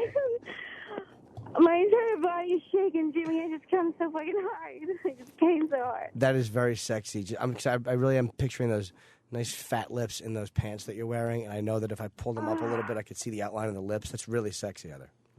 Oh, my God. I am seriously surrounded on 3 sides by truckers, and I cannot get out. That's great. Good to know the truckers listen to the show. Yes. Or they just saw someone jerking off and decided to peek. All right, Heather, good job. Oh, we like thank that. you. Don't forget that email. Thank you so much. Yeah, don't forget the email to Jimmy. And now you're late for work, by the way. Oh, I know. That's okay. All right. It was worth it. Have a Thanks, good boys. Have a morning. day. Be very careful while you're driving. Don't do that dirty stuff no more. Act like a thanks, lady. Or Paul. Thanks, Uncle Paul. All right, there goes Heather from PA, somewhere in Harrisburg. Were people annoyed that Uncle Paul stepped in before? Well, one of the calls is Jason from Ohio. I want to talk to Jimmy, the hard-on killer. Let's go to Jason in Ohio. Jason. Good evening. Hi, Jason. Hi, Opie. Attaboy, Jason. I was calling to talk to Ted Sheckler, the hard-on killer. What are you because he was- talking about? I made her come like rivers and buckets of goop. She came Jimmy, buckets of goop. You saved it for me, Jimmy. I was on hold listening, and you brought it back for me. I was telling you, I was kind of creepy getting turned on to your voice, but I got to tell you, you saved it at the end. So, yes, good job. All right. We got someone else that wants you to talk dirty to them. Okay. Kevin in Alabama. Yes. Kevin. Hey, Jim. Hi, Kev. Jim, dude, keep talking. I'm about to blow my load. Oh, cool. You stroking your cock? I'm stroking my cock with both my hands, Jimmy. It's good. Spit in your hand. Get that cock nice and wet. Attaboy. Now take your other hand. Hold the phone between your cheek and your shoulder. Now take the other hand and reach down between your balls. Massage your balls while you're stroking. I'm smelling my fingers after. Attaboy. Jesus Christ. Enjoy that oniony fragrance. Rub it under your nose. Get and out keep of your here. oh. Jesus, Jimmy. 1 or 2 lines would have been okay, you fucking weirdo. Rising Mo from Buffalo writes, there's going to be a lot of fishy-smelling old folks at Physical Therapy today. Mm-hmm. All right, I think we should take a break. Oh, this guy lost 100. Let me go to Mike in Jersey. Mike, go ahead. Mike? This is Mike. Hey, Mike. I lost a lot of weight and my cock got bigger. For real. Thank you. For real. It's the title of a great book. Dr. Steve says... best diet book ever. You gain an inch every time you lose 35 pounds. I lost 170, and I don't know, do the math, but Definitely got a lot bigger. That's so fucked up. Did you pick up like 4 inches? Yeah, because everything around it's not there anymore. It's all a relative comparison. Your dick doesn't grow. It's just it doesn't. Yeah, it doesn't look like a small. You Nah, talk dirty to a guy for like 10 minutes. What's that? I just got grossed out listening to you help a guy jerk off. Come on, man, work with me here. You didn't get grossed out. That new, bigger, delicious cock of yours probably sprang up in your ill-fitting pants. All right, you're weird. This is not Come on, baby, where you going? Dude, listen. Do what? I want to kiss you. All right. According to Steve's calculation, thank you, Danny, he gained 4.85 inches of cock. It's true. When it's long. But it actually is a 1/4 inch bigger when it's hard. You could do that how much bit, Danny, with losing weight and the gaining of cock size. I've been bouncing something around for a little while. It's time for another one. Yeah. I'll get it out. All right, you want to hear more Paul Anka? Yeah, I'm going to tinkle. Well, hold on a minute. I want to tinkle, too. Is McFoley here? He probably is. Where's that at this point. What's it gonna be, guys? Do you want fucking Vinnie Falcone in front? Do you want me to go out and get a conductor that'll sit and ride your asses? Is that what you want? Do you want your jobs? Isn't he riding their asses, though? Yeah. And then the slice like a hammer as we go to break. Paul Anka losing it backstage with his band. I think when we get back, we'll have McFoley and this John Shaw guy, so stick around. There is a lot of loose shit going on, and I am telling you, you guys are thin ice. All right? I'm telling you right now. And when I fucking move, I slice like a fucking hammer. You've seen it, and I'll do it again. When I tell you the band, you better look and make sure everybody's here when you walk in this room. I will not put up with this shit. You understand that? That's just the fucking way it is. Every one of your fucking checks cash with the amount on it. Do any of your checks bounce? Do y'all get full value on your money? I want full value on your fucking service. Do you hear me? Opie and Anthony. Well, actually, Opie and Jimmy today. Anthony's sick. Hopefully, he'll be back tomorrow. Gary R. from White Plains. Did I just hear a promo where Steve does the voiceover work and mock how much E-Rock eats? That cannot be possible, considering what went down last week. Mick Foley's in the studio, and so I should explain to Mick. E-Rock. You know E-Rock. You know the guys around here. Sure. He had a little bit. Are you on Twitter? No. All right, we're going to get you on Twitter today. Fighting it. Fighting it? Yeah, Why? I'm fighting it. No, I guest tweet on Jeremy Borash's Twitter. He's a big tweeter, so I send out a guest tweet every once in a while. You would be really good for Twitter. Okay. Because you're that type of guy. You would come up with good stuff, good tweets. Anyway, E-Rock came up with a little bit for his Twitter where he would take pictures of Steve's breakfast. Okay. Because it was just an obnoxious breakfast every morning, and he would tweet the picture. And then all hell broke loose last week, and everyone got into it a Steve bit. was offended that people were taking photographs. Very pissed off at E-Rock. But now we're learning that he did like the voiceover work where he mocks how much E-Rock eats. That doesn't make sense. It's dead air. Yeah, I was hoping for a little more than dead air. Maybe a couple. I thought you were going to play maybe some... a couple hmms or oh really? I was. I didn't about... expect complete silence. Well, now that you've said, and thanks for bringing it up, making it even more uncomfortable that I started this break with nothing. When you say you'd be a good tweeter, I don't know how to respond. I guess. No, you would, because you got some weird observations in that head of yours. Well, my got friend, good stuff. Yeah, my friend JB, he prides himself on sending out good tweets, and he'll show me what other wrestlers are tweeting, and sometimes it's nothing. What are they tweeting? Some of the wrestlers, just that basic stuff about getting on the, I'm getting on the airplane, I'm next to the toilet, just boring stuff. Whereas JB tries to have life's observations, tries to do live streaming. Videos, and I could see how it would be interesting, but I don't like that whole addictive thing. I mean, when I finally learned how to do MySpace, I'd had it for a couple of years, so there were a couple of thousand messages that piled up. When I finally learned how to do it, there was like 5 or 6 full days where I was just connected to that thing. And you answered everybody? I was answering a lot of people, especially if they were female. And after about every extended period, I'd just be like, "What is happening in my life? I'm a loser. I'm hooked on MySpace, which isn't even like the cool social networking thing." And so now I just check it once in a while. I got off it. You got to move into the social networking world, Mick, because you're doing a lot of different things. So it'll help you. I understand. It'll help you build a whole new tool. fan base because now you're doing sort of stand up, right? It is sort of. kind of stand-up, and maybe I could ask Norton for advice. I did the improv in Hollywood. One person responded. He said he didn't even tell jokes. He told stories. And I like storytelling. I thought storytelling was an acceptable form of stand-up. So it's not that much different than I did at college campuses. The difference at the improv is that it was my first adults only. So I got to tell stories that I couldn't have because there's always 4 or 5 kids at these college things. Well, the comedy is very different out in California. Jimmy could tell you that. Is that true? You might be safer starting on the East Coast. A little softer. What'll be fun about the brokerage is, my family's there in Long Island, so they're actually going to go because they booked this as a, Q&A / autograph session, and I'll tell some stories as well. So it'll be very much like what I used to do at the college campuses. Yeah. When is it, Nick? This will be Thursday at the brokerage. Elmore, New York. That's a good club with a long history, and so I'll get all like the PG-13 stuff out of my system on Thursday, and then we have some more things coming down the road where I can go a little further out there. And the TNA thing's doing well?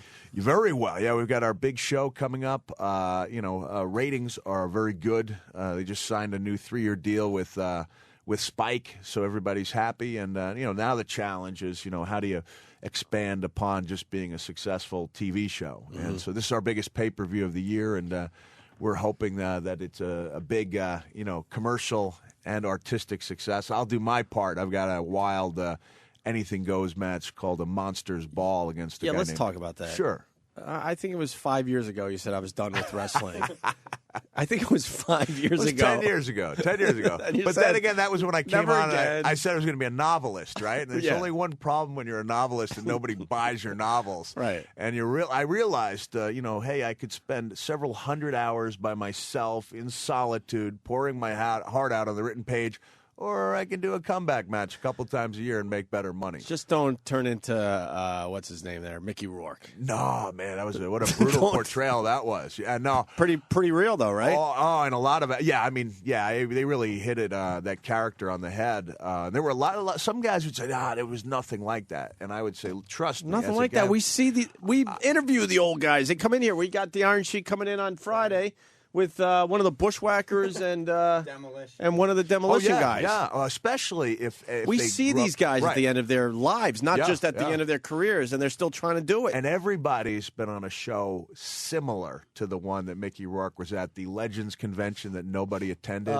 And I didn't even know that was Judah Friedlander. He's the promoter who not only stiffs Randy the Ram on a payoff, but then books him on the worst Legends convention of all time. And while it's failing miserably, is trying to convince himself and the guys that it's going well. And he's posing for the pictures, 1, 2, 3, Ram. And Randy looks around, and the one guy's got the catheter, and another guy's in a wheelchair, and it's like he's looking at his own future. Mm-hmm. But some of the younger guys came up to me and they said, Mick, you have to understand, you look at that movie and you see what could have been. We look at that movie and we see what still might be. So it's pretty brutal. But as I think Mickey Rourke said himself, it could have been called The Actor, the Dancer. It's about anybody who kind of has it all and lets it go. But it was good. How do you know Judah? I met Judah at one of these conventions. I think it was the Chiller, and he was a big wrestling fan, and I love 30 Rock, and so he'd always offered to bring me to the studio, and so I went back there towards the end of the last filming season, and man, everybody was great to me. They all knew, I'm sure. Liz Lemon actually remembered me when I was like taking scraps off the Rock's plate. Remember when he hosted for the first time, and they were like the 3 other of us just like getting in little lines here and there. Mm-hmm. And I was really hesitant to meet Alec Baldwin because I thought, based on what I thought he was a fabulous actor, and I think that Jack Donaghy thing is tremendous. What a role. But I kind of thought he'd be a jerk. And Judah said, I'm going to introduce Alec. He's really nice, really generous. I thought, nice, generous. And Alec came out, and he dropped like 5 F-bombs on me in a row, but they were like the happy F-bombs. Like he was really excited. Yeah. But as it turns out, he had just seen Beyond the Mat and didn't realize it was 10 years old. So he was like asking me about my kids and how they were managing. I was like, yeah, they're okay. No sniping deaths. Nothing they can blame their dad on for the rest of their life. And I didn't realize that he thought it was so recent. Wow. But it was a good So you experience. just being on basically thought he was a blithering idiot. So you realized. Hey, speaking of old wrestlers, give me that picture. Let's see. Iron Sheik is coming back Friday. But Shaky. Oh, that's a great one. I love that This picture. is. I'm going to show you my favorite picture of all time, and we've taken pictures with Mick Foley. I'm sorry, they don't come close to out this this well. picture. Tell me what's wrong with this Well, picture. look, he appears to have some type of stain in his trousers. I'm going to go with the urine stain, although with the... He swears he didn't pee his pants. We know for a fact that he did pee his pants because Jimmy was the one that brought it to everyone's attention. He watched this tiny little droplet get bigger and bigger as we were interviewing the guy. Yeah. He says that Budweiser spilled on his crotch. I don't know. I got to tell you, after hearing Norton talk dirty, I had a little stain accumulating yeah. of my own. Whoa! It's the worst when it gets stuck to the undershorts. That's a great picture, man. I want to get a copy of that size. Well, go get your own because I just decided I'm bringing that one home. I would today. have a much higher quality one time. Hey, I was asking about The Rock. Yes. Now, The Rock obviously could make any movie he wants in Hollywood, and he's going to be playing the Tooth Fairy in an upcoming movie. I think it's going to be out any week now. It's called The Tooth Hurts. Right. And he's wearing Tooth Fairy wings. Yes. Sounds too much like The Truth Hurts. Well, What do you think of your old pal? You know he's what? making some weird choices out there in Hollywood. I think that's a bold career choice. Remember, there were a lot of people. Vince McMahon primarily thought he was making a bad choice when he played the gay bodyguard in Stay Cool, and it turned out to be the best thing he could have done. Because up until then, he was just doing action films. And I always thought, you remember how funny The Rock was on TV, on our show, and because he was kind of pigeonholed into being the action guy, Right. and I think that Stay Cool really helped him. I don't know what his rationale for putting the wings on is, but it worked for that guy in Santa Claus 3, right? True. All right. How about Brock Lesnar? Oh, yeah. That's that. I actually wanted to I just ask had a you about brain fart Brock. because I'm like, I know that we want to ask about something else. Right. Jimmy was asking about Brock Lesnar. Because he's doing very well in mixed martial arts. Yeah, He's a very, very. He's much better than I thought he was going to be. He's like a fucking dangerous guy. Yeah, man. Well, he was always incredibly driven. I think that was the part of what he didn't like about pro wrestling. I guess he didn't like the travel either. But Brock got to be like right on the verge of being a great pro wrestler, and then I think he just kind of lost interest because it was no longer a competition. This is just my guess, for him, like it was competitive until he got really good at it. Yeah. And then it wasn't a challenge anymore. But the last time I saw Brock, I was in North Carolina for UFC's Fight Night, and I was with AJ Styles, who's our TNA world champion. And they had great seats for us in the first or second row, right across from where the UFC guys were, across the cage, the octagon. Yeah. And I saw Randy Couture, and I'd met Randy once before. And of course, you have to give respect to Randy. He's yeah, great. Real Animal. Good guy. Yeah, absolutely. I say hello to him, and I went out of my way to shake his hand, and I went back and I sat in my seat, and I look across the way, and sitting right next to Randy is Brock.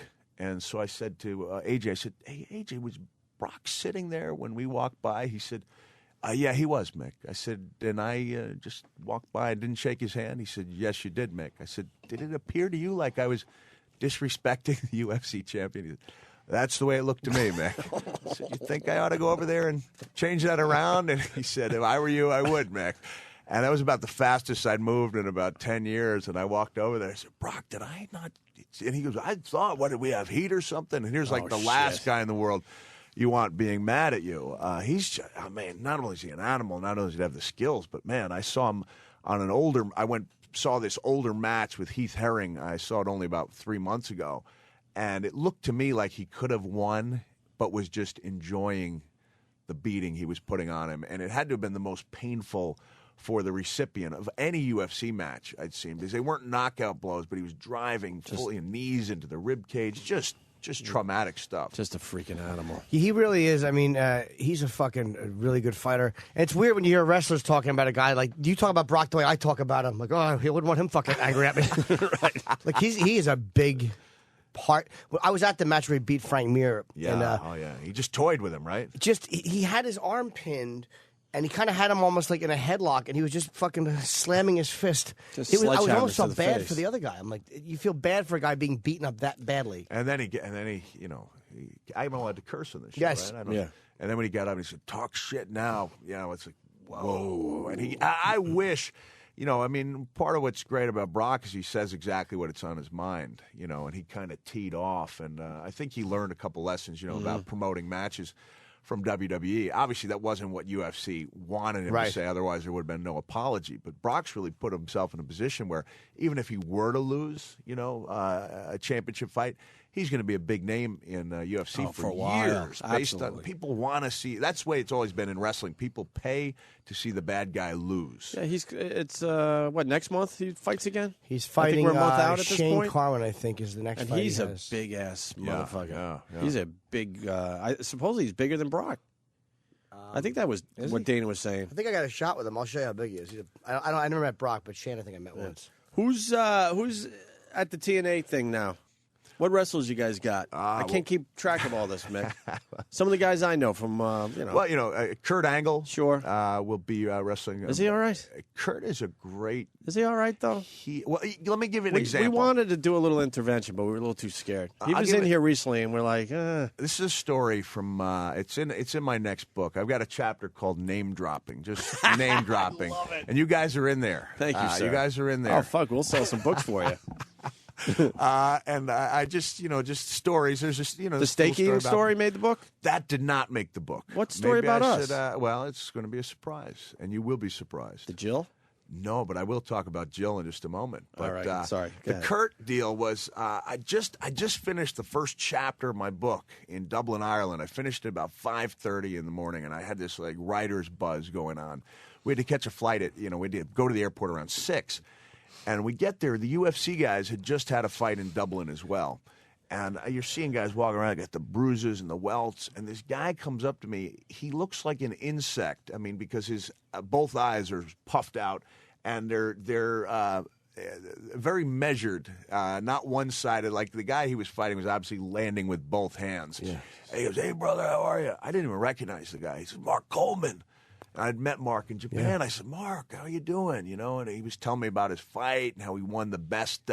He got the best fight bonus. You know, he lost in the last 15 seconds. Apparently, it was just a slugfest. And Kurt goes to walk by, and he goes, "Kurt, it's Mark Coleman." And the two of them hug, and they start reminiscing about these matches they've had in the past. Apparently, over the years, you know, they'd wrestled 8 times and split 4 apiece. And Mark was a real wrestler. Yeah, Mark was a great All-American wrestler at Ohio State. And then when he got involved in UFC, he was like an animal. But then they outlawed the headbutt, and that was kind of Mark's. That was his thing. Bread and butter. Yeah, I get somebody down. His bread and butter. Yeah. And he was like Brock in that he really looked like he enjoyed inflicting that pain. Yeah. And Mark says something about, I remember when I beat Kurt at the 92 Nationals. He came back the next year. And right away, Kurt goes, "Hey, good to see you, Mark." And he walks away, and Kurt's got his head down. And I'm still kind of high on this chapter I've written, which I thought was a really good chapter. "Kurt, you all right?" And, "Oh, it's nothing.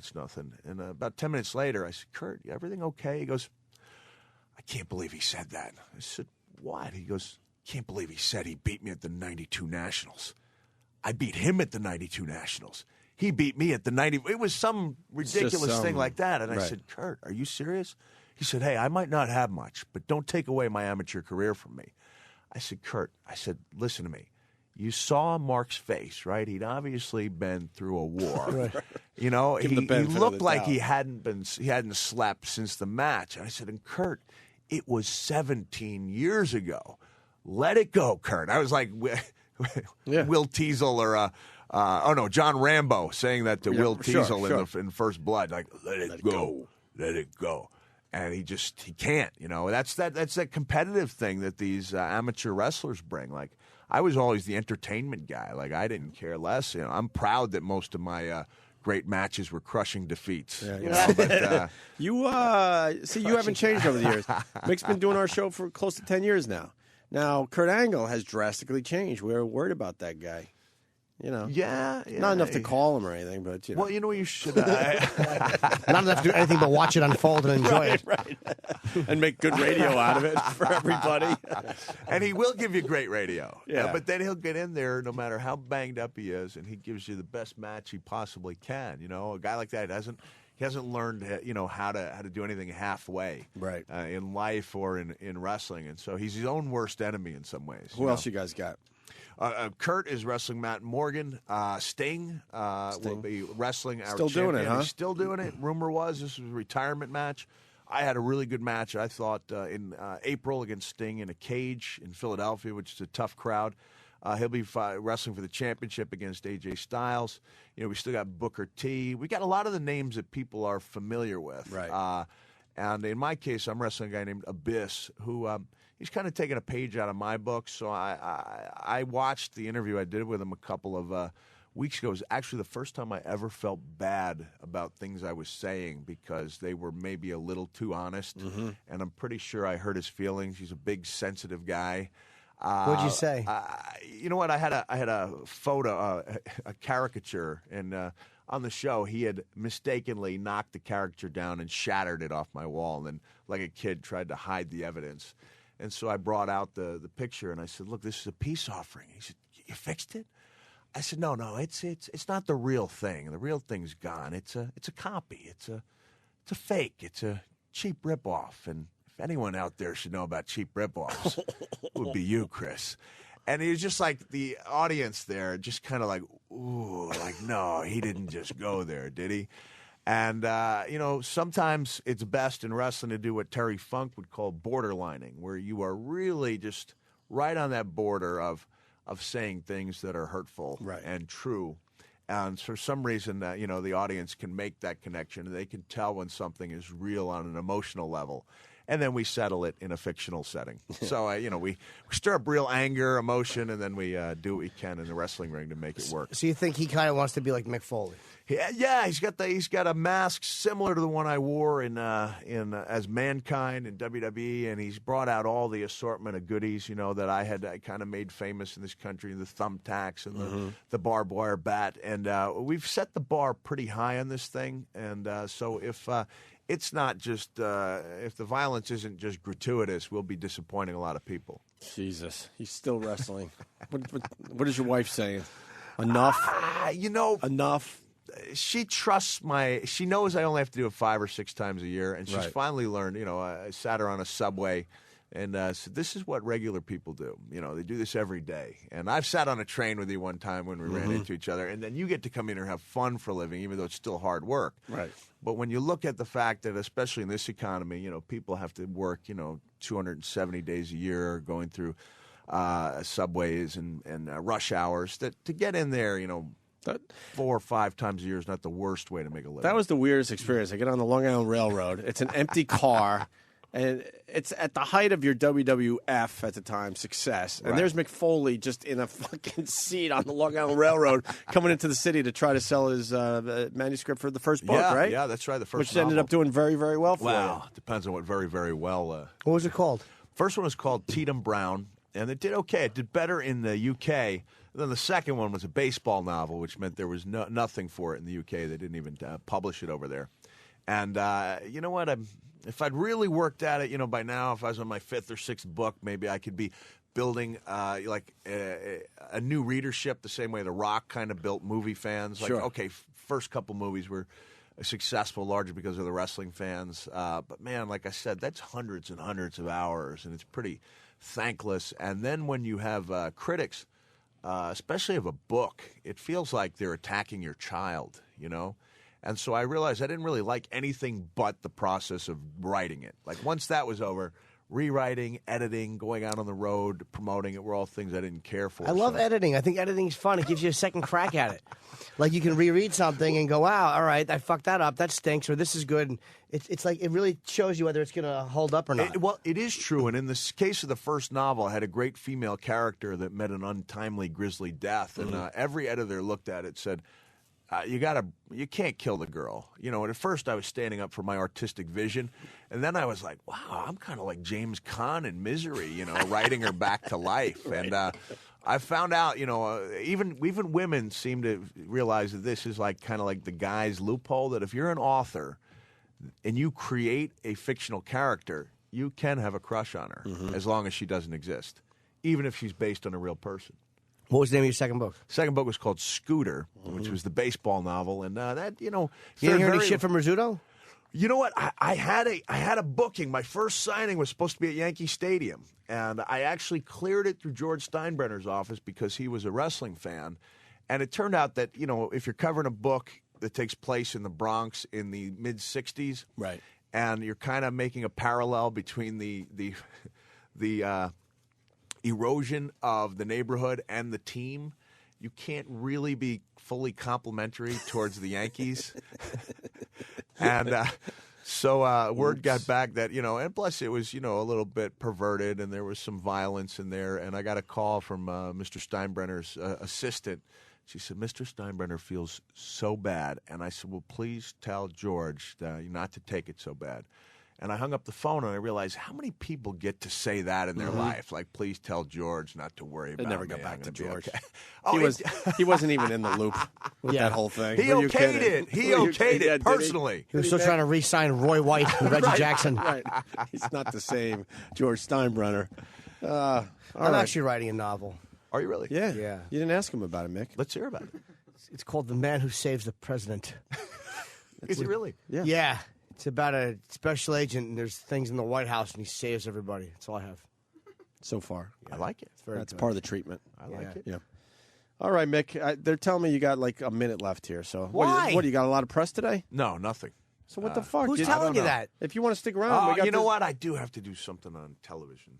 Oh, that dumb television thing. What's that? It's I believe it or not, it's Fox News. Oh. Yeah, so I think they're going to confront me on some of my What's your political issues? I mean, stances. I had them. Your until left, the- your left-wing leanings. Are Mick? you a lefty? You know what? I think I'm kind of firmly in the middle, but some of the views are so far right wing that my centrist views are seen as left wing. Pro Obama? Where are you at with Obama? I like Obama. I did vote for him, and I think he's going to pull us through this. But I think he may have tried. I think he's attempted to do too much at one time. And honestly, I think 1 week in office wasn't enough time to get that Nobel Prize. Of course not. That whole thing is so bizarre. I mean, even Obama's like, Hey, do I really deserve this? It's like I got inducted into my high school sports hall of fame, and I was like, man, the best thing that was said about me was that I was on the verge of becoming a respectable heavyweight. Like, I never actually became respectable, but I was right on the verge, and I squeaked in due to like other criteria. But Kevin James got in the same. Did you guys go to high school together? Yeah, we did, and we were on Same the wrestling time? team together. Yeah. Oh, you knew Kevin? Yeah, I knew Kevin really well. Matter of fact, up until a couple of years ago, we'd keep in touch at least once a year. And, After fucking Paul Blart, he probably lost everybody in his phone book. $100 million film. Take care, Mick. Doesn't need old Mick anymore. I don't blame no, him. I don't think he needs anybody. Oh, he anymore. trimmed a lot of the friendship fat, as it were. He hangs out with Sandler and a couple of other billionaires. Mick who, right? He used to actually brag about knowing me, and now that's just like... Oh, they remind me, thank you, Seth. Talk about Jill. So you went on Channel 11. You were the one who set up Anthony. Yeah, I came and over Jill. here. How many years ago? Like 3-4 years ago? Not that When was long ago, because they broke up about a year this past summer. So about 2 years ago. I came over here with a simple message, which A little was less, probably. Jill is single and she's interested. And Anthony went, no way. And we set up the phone call, and then a couple weeks later, I'm accepting, congratulations on the train. And, I didn't know things had taken a turn for the worse until I was on here about a year ago. But Jill interviewed me. She looked stunning as usual. And she wanted me to send a new message, which is she has no regrets. That it was a wonderful time. She's sorry. You're filming this, Sam? She's sorry it didn't end well, but she has no regrets. I was hoping there'd be another message that she wanted to fuck another member of the on-air staff. I think she's going to be staying away from this show for a long time. I'll be faithful. She's sweet. All right, Mick. So what are we promoting? We got the big brokerage gig, right? Right, Thursday from 7 to 9. It's acceptable for people of all ages, but I'll try to make it fun for everybody. Yes. Kids might have to put the earmuffs on occasionally. I think you're going to do all right with that. I think so. You know how to tell a really good story. Well, not today, but... No, you're fine. You're always very interesting. You're fine. Stop. And, it's hard to follow my president book. Oh, man. That's a powerful or story. that talking dirty while I was in the green room. Yeah. You get a chubby? I'm embarrassed you had to hear that, actually.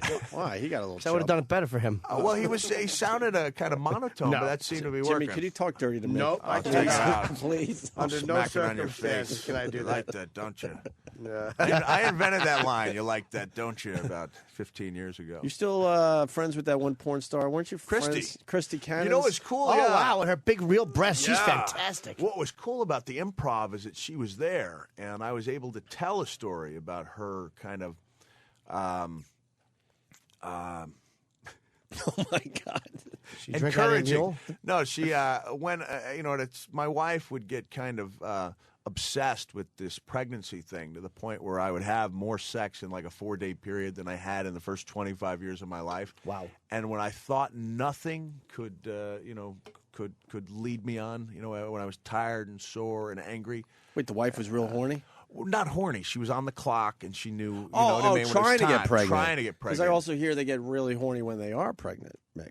Is that true? There is some truth. to Somebody that. was telling us that recently. Yes. Yeah, okay. But my wife was Anyways. carried away to the point where she'd actually, after the act, she would do a handstand, headstand, so centrifugal force would help, fertilize the egg. And when I thought I had no more strength to give, she came to me with the magic words, which were, "Want to watch a porno?" Like that were like forbidden words in my house. So, but you want to get pregnant. I was taught, Christy was there, and she was like our go-to girl. I had the 6-hour, Deep in the Canyon, Best of Christy Canyon, which, to the best of my wife's knowledge, was the only porno we had. Not exactly true, but almost true. There were a couple other missing ones. So yeah, it is Couple true. hidden that away in the- without Christy Canyon, I may only have 2 children. Wow, So to tell look at that that. story in front of her and then to throw an F-bomb in when that's usually not my MO, it felt good, man. Oh, It felt very good. real good. How does she look now? Is she still sexy? She looks great. She I'd looks love to great. fool around Yeah. with her. I'll bring that up to her. I think I'm going to do her show on Friday. in She'll LA. say who? What show does she have? She got night calls on the Playboy station. Which Oh, is all serious. right. You're On part Sirius. of the same She's family on Sirius? here. Yeah. Yeah. I like Christy Canyon. I would love to do her And that show. calls, Not that she'd want me, but I'd do it. I Listen, think it's she not- would. It's not a bad show. It's a good show. They do all right. They talk dirty on that show? Oh, They yeah. talk dirty, but it's done with a sense of fun, like you. But you were more dangerous, Norton. I didn't get the fun. I got the feeling that you would hurt her. Oh, no, I'm not. Heather, good old Heather. Give her a honey little spanking, that's yeah, all. that she would, walk away from the event with several mushroom dents in the cheek and chin area. Mick's got to go. Brokerage Comedy Club, Belmore, New York. That's on Long Island, actually, this Thursday at 7 p.m. 516-781-LAFF. Thank you. And also the pay-per-view, right, Mick? A big one, yeah. So I'll look a lot better on Thursday night than I will on Sunday night. Just don't get hurt in the ring. I can't promise you anything, You, Opie. you told us years ago you would stop. And then the economy crashed. Oh, no. But he looks fine. You look great. You actually look younger. You know what? That's the tension that went away when I left WWE. It was stressful, huh? Well, you know what? It was actually stressful when I was there full time. When I came back, I did things with WWE and off and on for a few more years. And it was actually when I came back where people said, geez, you look like 10 years younger. And I realized I'd had like a 15-year perpetual grimace on my face because the stuff I did, always left me in some type of discomfort. Did you have to do a lot of painkillers? No, I managed to get away almost completely free. How did you take care of last that year, pain then? I just accepted that my style would result in quite a bit of pain, and I promised myself I'd never take painkillers unless I really, really needed them. And then every year I would put the definition of really, really needing them up higher. But so there was only like 2 times when I took more than one painkiller in a day, and one would be the Hell in a Cell, right? And the other one was when I had a real bad back injury a couple of years ago. But I can understand how people can get hooked on them, and I'd seen that, so I specifically avoided falling into that trap. Still the greatest matches ever. No one's coming close to what Mick Foley did. Thank you, Ope. For real. Thank I you. mean, that you can't even argue that point. Well, you It can was argue the greatest. You could say they were the most dramatic. Or It's ridiculous. Absolutely ridiculous. All right. I guess that's it. There was something else, but fuck it. Yeah. What? I don't know. I forgot. All right. I was, I was going to do a yoga thing. So why don't we start with dead air and end with dead air? Thanks, 1, Mick. 2, 3. All right, Stop. TNA Bound for Glory. Look at this. This is the big out here. Mick Foley, TNA Bound for Glory, live this Sunday at 8 p.m. on pay-per-view. Yeah, good job. John Shaw next. I think he's going to hang stuff from his eyelids, and that's how we're going to end today. And don't forget. What? No, Jimmy, don't do that. Just wanted to ruin it. How about you plug your gig, Virginia Beach? Nah, it's not this Thursday, Friday, Oh, it's not Saturday. important? All right. You said it's not important. What? What's not important is, you're right, it's meaningless. If you're there, come. It's probably sold out. It's not sold out. Funny Bone, Virginia Beach this weekend? Plenty of tickets available. They added a 10:30 show. Is that right? Yes, to the Funny Friday Bone. and Saturday. Yeah. They always have 10:30 shows. They took away the 8 o'clock. All right. All right, it's Jimmy and I today. Thanks, Mick. It's a Thank pleasure. you. I always enjoy it. All right, we'll finish up next.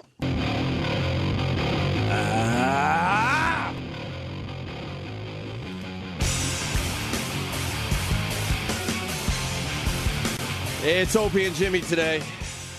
Hope you had fun checking out the show today. We got John Shaw. One more thing to do, and we're out of here for the day. Jimmy, yes. This guy just wrote, "It just now hit me. Please address Jimmy's line to Heather. We're a couple of 5s. That will make a 10. Yeah. Did you like that line, Jimmy? Thank you, I did.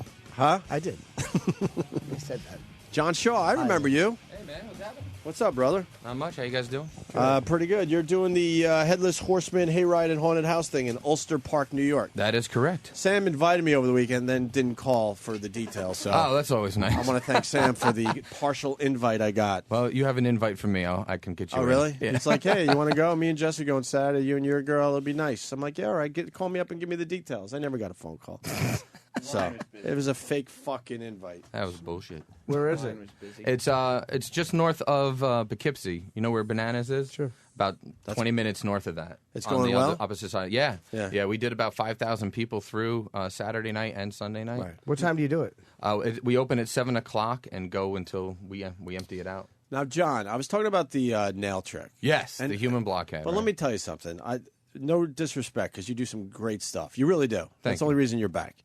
But the nail trick is kind of hack at this point, isn't it? Come on. Well, it is. It is a sideshow guy's bread and butter, man. It Right. really is. If you don't do it, I mean, if you do it, fine. I mean, you're still that's getting. not. Yeah, that's you're not the still only getting- thing you do. Yeah, you're still getting a really good reaction. Yes, absolutely. But if you're just relying on that at this point, Yeah, then you suck. How big's the nail? I use about a 6-inch nail. Isn't there like I could almost do it right now if I'm not going to. I'm not Yeah, even going to make I mean, I believe can that teach you I'm how to that do tough. it with like a little swizzle stick or something like that. That's usually what you start out Because with. there's already a passage in there, right? Yeah, you and just then you gotta have to kind of stretch stretch it it out out. a little Yeah, bit. Okay, yeah, that's and what I that's the heard over part the that years. hurts, yeah. And then it goes into kind of like It opens up, goes right over the roof of your mouth. Actually, right, your nasal okay. cavity goes all the way back. right. You know what? That's good that you admitted that one. How do they fucking stretch that out? You keep putting bigger and bigger nails in it, and it'll just keep bleeding until eventually it'll just open up again. Has yours Basically, bled? you're pushing you're deviating your own septum. That's basically. Does it make what- your breathing harder? No, I breathe just fine. You know Although what? one side is a little bit more constricted than the other. You Because know what? It's not that hack then. If you have to go through that to Yeah, make it sure hurts. I mean, it isn't like it tickles. Right. How long does it take to stretch it? Well, I've been doing it for many, many years, so I mean, I get a pretty good sized nail in there. I have friends of mine who do like even bigger than that. What's the There's a lot side of effect to coke, though, I that? think. You dead with a nail in your head? No, I mean like. What's the does it- side effect? Does it leak? Does No. You just have a really deviated septum. That's the only thing. right? Okay. But other than that, you can Are you survive. going to do that? No, I have I'm going to do a version, but a more modern version, so not Okay. so hacky. Yeah. All right, cool. Yeah, we're gonna do some stuff. I'm gonna break out my HD flip if you don't mind. Cool, man. I got a YouTube channel that does okay, so can I put a couple of these up there? Yeah, you can do whatever you want. Opie Radio on YouTube. Subscribe, fuckers. Oh, sorry. So what do you want I know to do you today, said you John? think that the nail is hacky, so Well, I brought a power drill. Okay, now we're. Hold on, let me. I moved over to Anthony's mic over here. Okay. Jimmy, here Yes. goes. You guys ready? Hold on, I'm going to get a picture of this. All right. Yeah, here goes John Shaw with the drill to Ready? his nose. Jesus. Oh yeah. Oh, it feels good once it stops hurting. What the F? You got to clean it off, though. Jimmy, you didn't like the part where he cleans off the drill? He pulled out brain matter on his fucking drill. It's a sideshow, man. It's not the God Hannah Montana damn. show, right? Does that ever get stuck when you turn that drill on? No, it just hurts like a bitch. Yeah. Very good. That's pretty See, good. so that's a little bit better than just the nail in the nose, you know. No, see, yeah, a little bit more modern. You made it into something instead of a quick little hammer. Hammering of the nail into the. You don't want to just stick with the traditional. You got to modernize it. Jim, you all You right? all right there, Jim? That was fucking uncomfortable, man. Why? It was uncomfortable for you. Yeah. What came out on the drill? I didn't see anything. Just kind of slime. Why does that stuff bother you, Jimmy? Just because it was taken out on a drill. Yeah. They look bored over there, John. That's because I woke them up at 4 o'clock in the really? morning It's like- to drive down here. It said, drive me to the Opie and Anthony show. We got to get in the car and go. Now, this is the trick we really want to see. Is this the one you guys really want to see? You're- This you- is one of the ones people know me for the most. Wait. This is your signature trick. This is one of my signature tricks, yeah. This is called eye socket weightlifting. Eye socket Yeah, weightlifting. I have to stand up to do it. How though. hard? How heavy is that thing? Well, the paint can weighs a couple of pounds, but we're going to fill it with water. So it's going to make it a little Eye bit heavy. socket weightlifting? Yeah. So I have 2 deep sea fishing hooks. Yeah. And those are going to go into my eye sockets. What? And then I need an assistance from somebody to fill up the water. Who's going to do it? You? Yeah. You? Yeah, All right, Mars cool. is? All right, here. You go open that up. Wait, the hooks are going to go into your eye Into sockets. my eyes, yeah. Yeah, you ready for this? Yeah, all right. Oh, here we go. All right, he's hooking the hooks into his eye socket. They're kind of hanging from his bottom eyelid. All right. Yeah. And now, I'll cue you. Here we're gonna step Mars, out. your only Now job is is to good. put water in the paint can. You ready? All right, fill it up. All right, he's filling up the paint can, There it goes. making it heavier and heavier, obviously, Yep. which is now stretching out his eyelids. You ready? Got a Yeah. close up of the eyes. Here it comes. All right, here's the big. All right. All right. Now that's not the best part, guys. No, that's the best part. And swing. Oh my God! Now he's swinging the paint can from his eyelids. That's eye socket weightlifting. Jesus Christ. He has nothing to do with it. Although I'm a Jew, so I guess that works for us. That's quite impressive. And people can see that 4 times a night at the Headless Horseman. Yeah. Along with a bunch of other stuff. The whole show is a half an hour long. Yeah, and I'll put a little taste on my YouTube channel, but Very nice. you get to see the whole show in Ulster Jesus Christ. Park, New York. How the fuck do you learn that you could do that? Well, the stunt itself is actually very old, and I just take it and modernize it. Originally, they used to do it with coins. Indian fakirs would take coins and tie string to it and then lift up like a rock or something like that. Right. And I just decided, to take it one step further and use a paint can. I have the audience member fill it with the water and then swing it back and forth as the coup de grace, I guess you would say. You want to eat one of these light bulbs? I can't eat those. I can eat regular ones, though. Just not these. Can you teach Sam how to do that? I can, yeah. I can teach anybody how to eat glass if you really want to learn. How do you eat it? It's not necessarily how. It's a technique on how you bite into it and how you chew it. That's really the whole thing is a technique. Anybody can do it. Just whether or not you want to do it. How is fucked up do you get when you swallow it? If you don't chew it right, very. Because it comes out the same size that it goes in. So you gotta have. I mean, when you go to the bathroom, it looks like a fucking glitter ball. Really? Yeah. But how do you chew it properly and not get like your colon? You have to you have to chew it up and grind it up really fine as you can. You gotta won't make cut you? Nope. You got to make Not sure. yet. I mean, it's I've all- eaten thousands of them. Yeah, so. you got to make sure it's all chopped up you right gotta chew before it you up. go for the swallow. Glass is basically, sand and water for the most part. Right. Except that white powder turned out to be a natural laxative, comes to find out. Really? After you eat a lot of them, you find that out. You ever get a bloody stool? From that? No, luckily not yet. I check, though. You have to check. Yeah, every time. Every time you go to the bathroom after, I eat like 12 in a weekend, so, it's a lot. Is it fattening? No carbs. No Carb-free. carbs on that? Yeah, it's a good thing. Yeah. Fuck that. You're bothered by this, Jim. I don't dislike it. It's just it's just creepy shit. What's the craziest thing you do? Well, one of the craziest things I ever tried that I thought on paper it sounded like a great idea. I wanted to do a stunt called the Human Christmas Tree, where I pierced a bunch of needles throughout my body, and then I stood in a bucket of water, and I figured if I grab onto some jumper cables, it would shoot sparks out. Well, that worked for about a second, and then it knocked me out clear down onto the ground. So Yeah. no one else tried this before? No, I hope not, because it was a bad idea. So on you- paper, it seemed like a great idea. So you worked this stuff out and Yeah, you you tried gotta it try out. these things out. I mean, you don't practice them. Once you can do them, you just only do it during the show. Yeah, because they hurt and they're uncomfortable and all that kind of stuff. Yeah. You got video of that? Yeah, that people can go to my website. Actually, you can link to me through headlesshorseman.com. Okay, but if you just punch in John Shaw Freak or Sideshow, you'll find me in about 2 seconds. So you do the what other tricks do you do during your show? Those three? I do that. I eat fire, breathe fire. I eat dry ice. What do you mean you eat? Stuff you're supposed to stick to that, right? Yeah, but I can let a big chunk of dry ice just sit on my tongue and burn away, blow smoke out of my nose. All Does it that kind hurt? of stuff. Yeah, a little bit. Yeah. That's kind of my thing. Are you into pain sexually? No, not at all. Actually, I'm off stage. Is probably more normal than most people are in the world. I'm probably more conservative than most people would think. But during the show, that's The that's dry what I ice do. on the tongue. Does that fuck up the tongue? Yeah, I have very little to no taste buds at all. Let me see your tongue. Jesus, that's a fucked up tongue, bro. Yeah, I put my tongue in a mouse trap. Really? I think I did that on the show last time I was here. I don't remember. I think we did it on the street. Do you have any mouse traps? Do you have any mouse traps? Do you have any mouse traps? Yeah, I'll do it. We got a rat trap. Rat traps are my tongue isn't long enough to fit in, and the thing will actually hit you in the face and it'll break your teeth right now. We'll make it fit. I'll put my hand in it. I don't care about that. Do you do anything with your penis?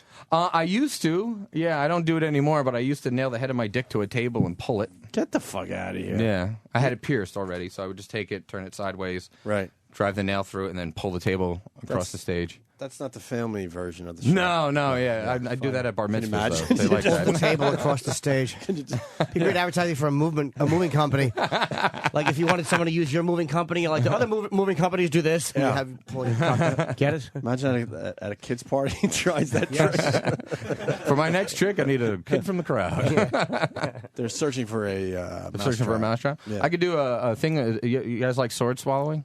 Yeah. I that do one is something pretty similar cool. to that, though. Yeah, let's take a look at that. It's It's not as dangerous, but it's close. It's balloon animals. Black radio shows must love you too. Yeah, they must. Go They're my berserk. favorite They crowds, must go man. nuts. Black people. Favorite crowds. I love. Oh shit! Hip hop crowds are the best crowds, man. Do they go crazy when you do that? Oh yeah. So John, what are you doing here? He's blowing up a balloon. Type of balloon you would make balloon animals out of, right? Yeah. So you don't get nervous when you see an all-black crowd? No, not at all. They're scared of me usually. Right, Actually, John. usually they like me. They like my beard. That's what I get the most compliments on from them. All right, so he's got the balloon All blown right. up. So you get some water back here. Wait, you're gonna swallow that? We have a water. There's a water right Oh, there. there's a water right here. Yeah, There we go. it's unopened. Jimmy, how thick is that balloon? 'Cause it looks like it's he's gonna about shove 2 inches. 2 inches thick. It's about 4 foot length. Yeah. So this is the stunt that's made me world famous amongst prison inmates. All right. All right. Well, He's putting it. he's gonna swallow this like you would swallow a sword. Mm-hmm. It's a giant balloon. How many feet long is that? You can't talk right now, Jimmy. Get out of here.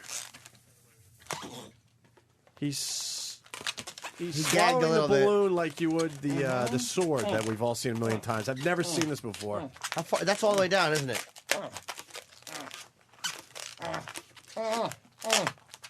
Is it hard to do that without a hand on the back of your head? You made him laugh. He's trying to shove the entire balloon down his throat.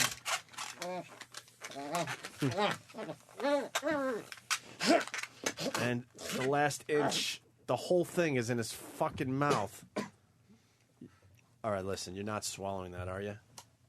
Ew. You just swallowed the whole balloon. What the hell, Jimmy? There you go, buddy. I give lessons. You can send your girlfriend over. Huh?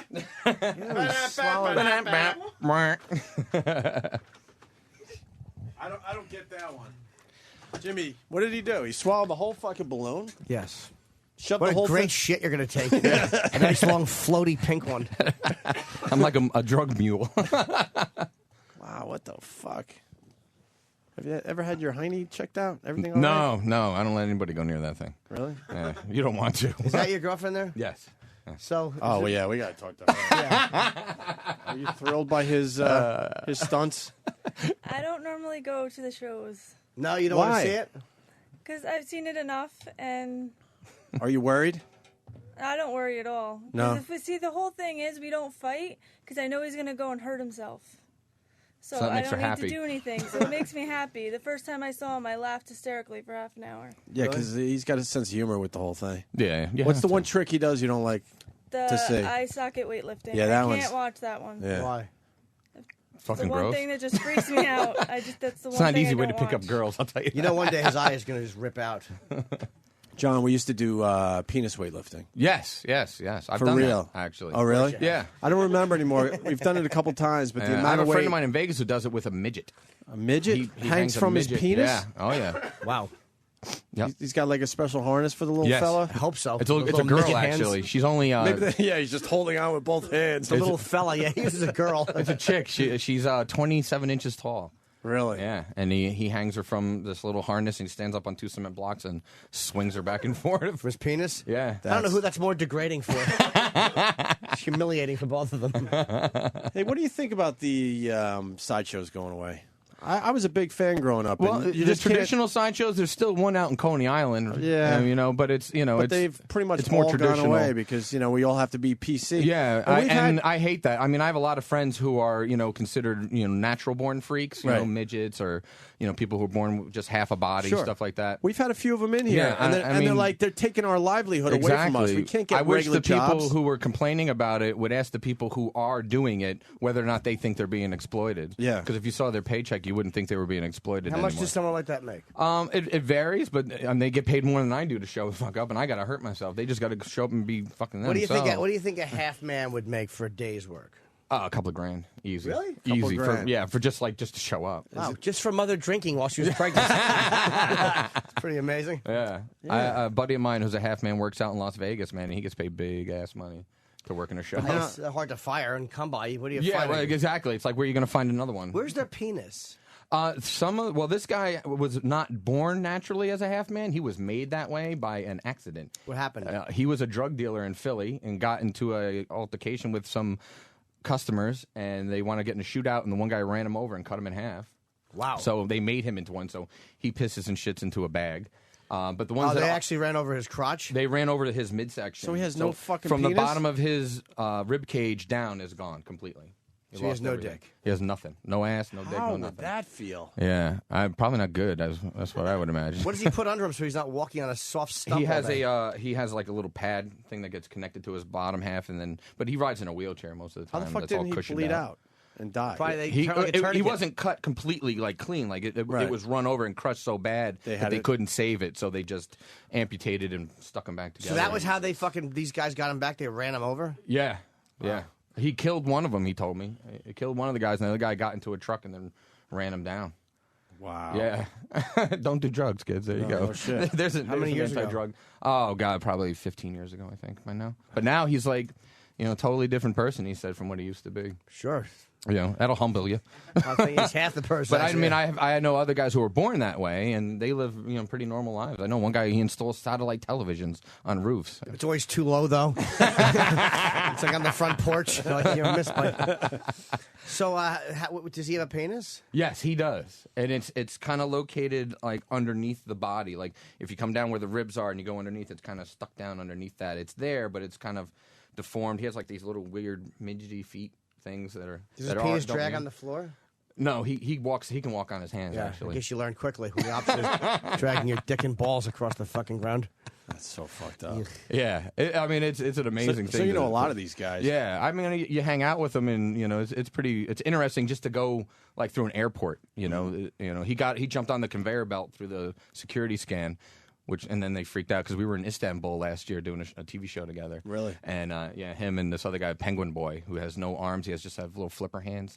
Where his Sticks out of shoulders Does he are? make cute noises? He does. Yeah, he break dances. It's hysterical. I would imagine you guys get a lot of work overseas. Yeah, 'Cause overseas they're not as that's where your sensitive. money is. It is, right? Yeah, it's not here. It's They're over still there. allowing the sideshows. And the They freak still shows. have major network television shows that bring on people like me. We're not famous. We just make a living, but they love stuff like us. If you're American, you're weird. They want you. Yeah. So they fly us all over. I've been to Paris for the same thing. It's great. I've been to Istanbul. What a weird place. Yeah, it is a weird place, isn't it? You go to Yeah. the Blue Mosque? No, I was only in town literally for like 8 hours. I did the show and I was back on a plane. Yeah. I wanted to go, but I didn't get a They chance. try to sell you a rug? Wherever you go. No, they try one to of the sell you a girls dumb almost rug.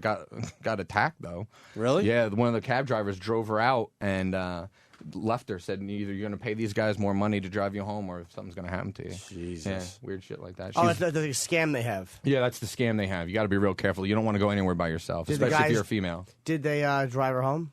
Yeah, she wanted paying them like $50 to bring her back to the hotel. and she paid him like $35 to get out there, and then she had to pay another $50 to get back. Why'd she go out there? She wanted to go see the Blue Mosque. And we said, no, stay in the fucking hotel. We're going to go over to the studio and do the thing. You know? So she didn't get to see it? No, yeah, she went and saw the Blue Mosque and then, had to wind up paying, a bunch of money to get back. The Blue Mosque is pretty impressive. Yeah, I saw pictures of it. It looked pretty cool. What But the it was hell? definitely an interesting place. Yeah, right on. All right, John. Cool. We're running out of show here, but I think we got a couple tickets. Yeah, we have some tickets. I brought some tickets to give away for this Sunday. So if you want to come to the Headless Horseman this Sunday night, I have 2 free tickets for you guys, and you guys can come on up and see the show. And We'll be able to mail these out in time, I guess, right? It's Tuesday? Yeah. If we Yeah. mail them out? All right.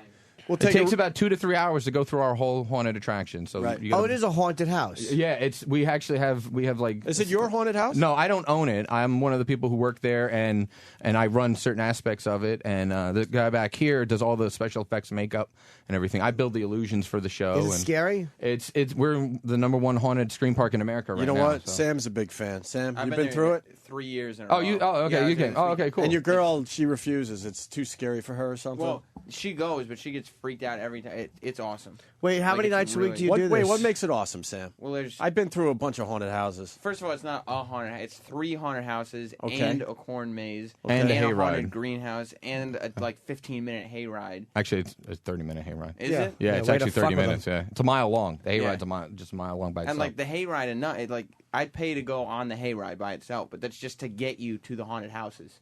And then you Yeah. got like the So you sideshow. walk through them? Yeah, you walk through them. Like you go, the hayride takes you to the first haunted house. That haunted house lets you off in like a cornfield, which lets you off in a greenhouse, which lets you off in another haunted house, and then you're in like a village, so you can see the sideshow and go to the third haunted house. How much is it? It's only $30. $32. When do you do it? Because I'm doing a gig this weekend in Virginia, but when do you? We are open until November 1st. What nights of the week? We're open this Friday, Saturday, Sunday. Then starting next week, we're open Thursday to Sunday. Last week, we're open Wednesday to Sunday. I don't get that. What? It's closing November 1st. Well, because Halloween People- falls on a Saturday. No, I understand the Halloween thing, Yeah. but it's like, people like being scared, so why not do it until mid-November?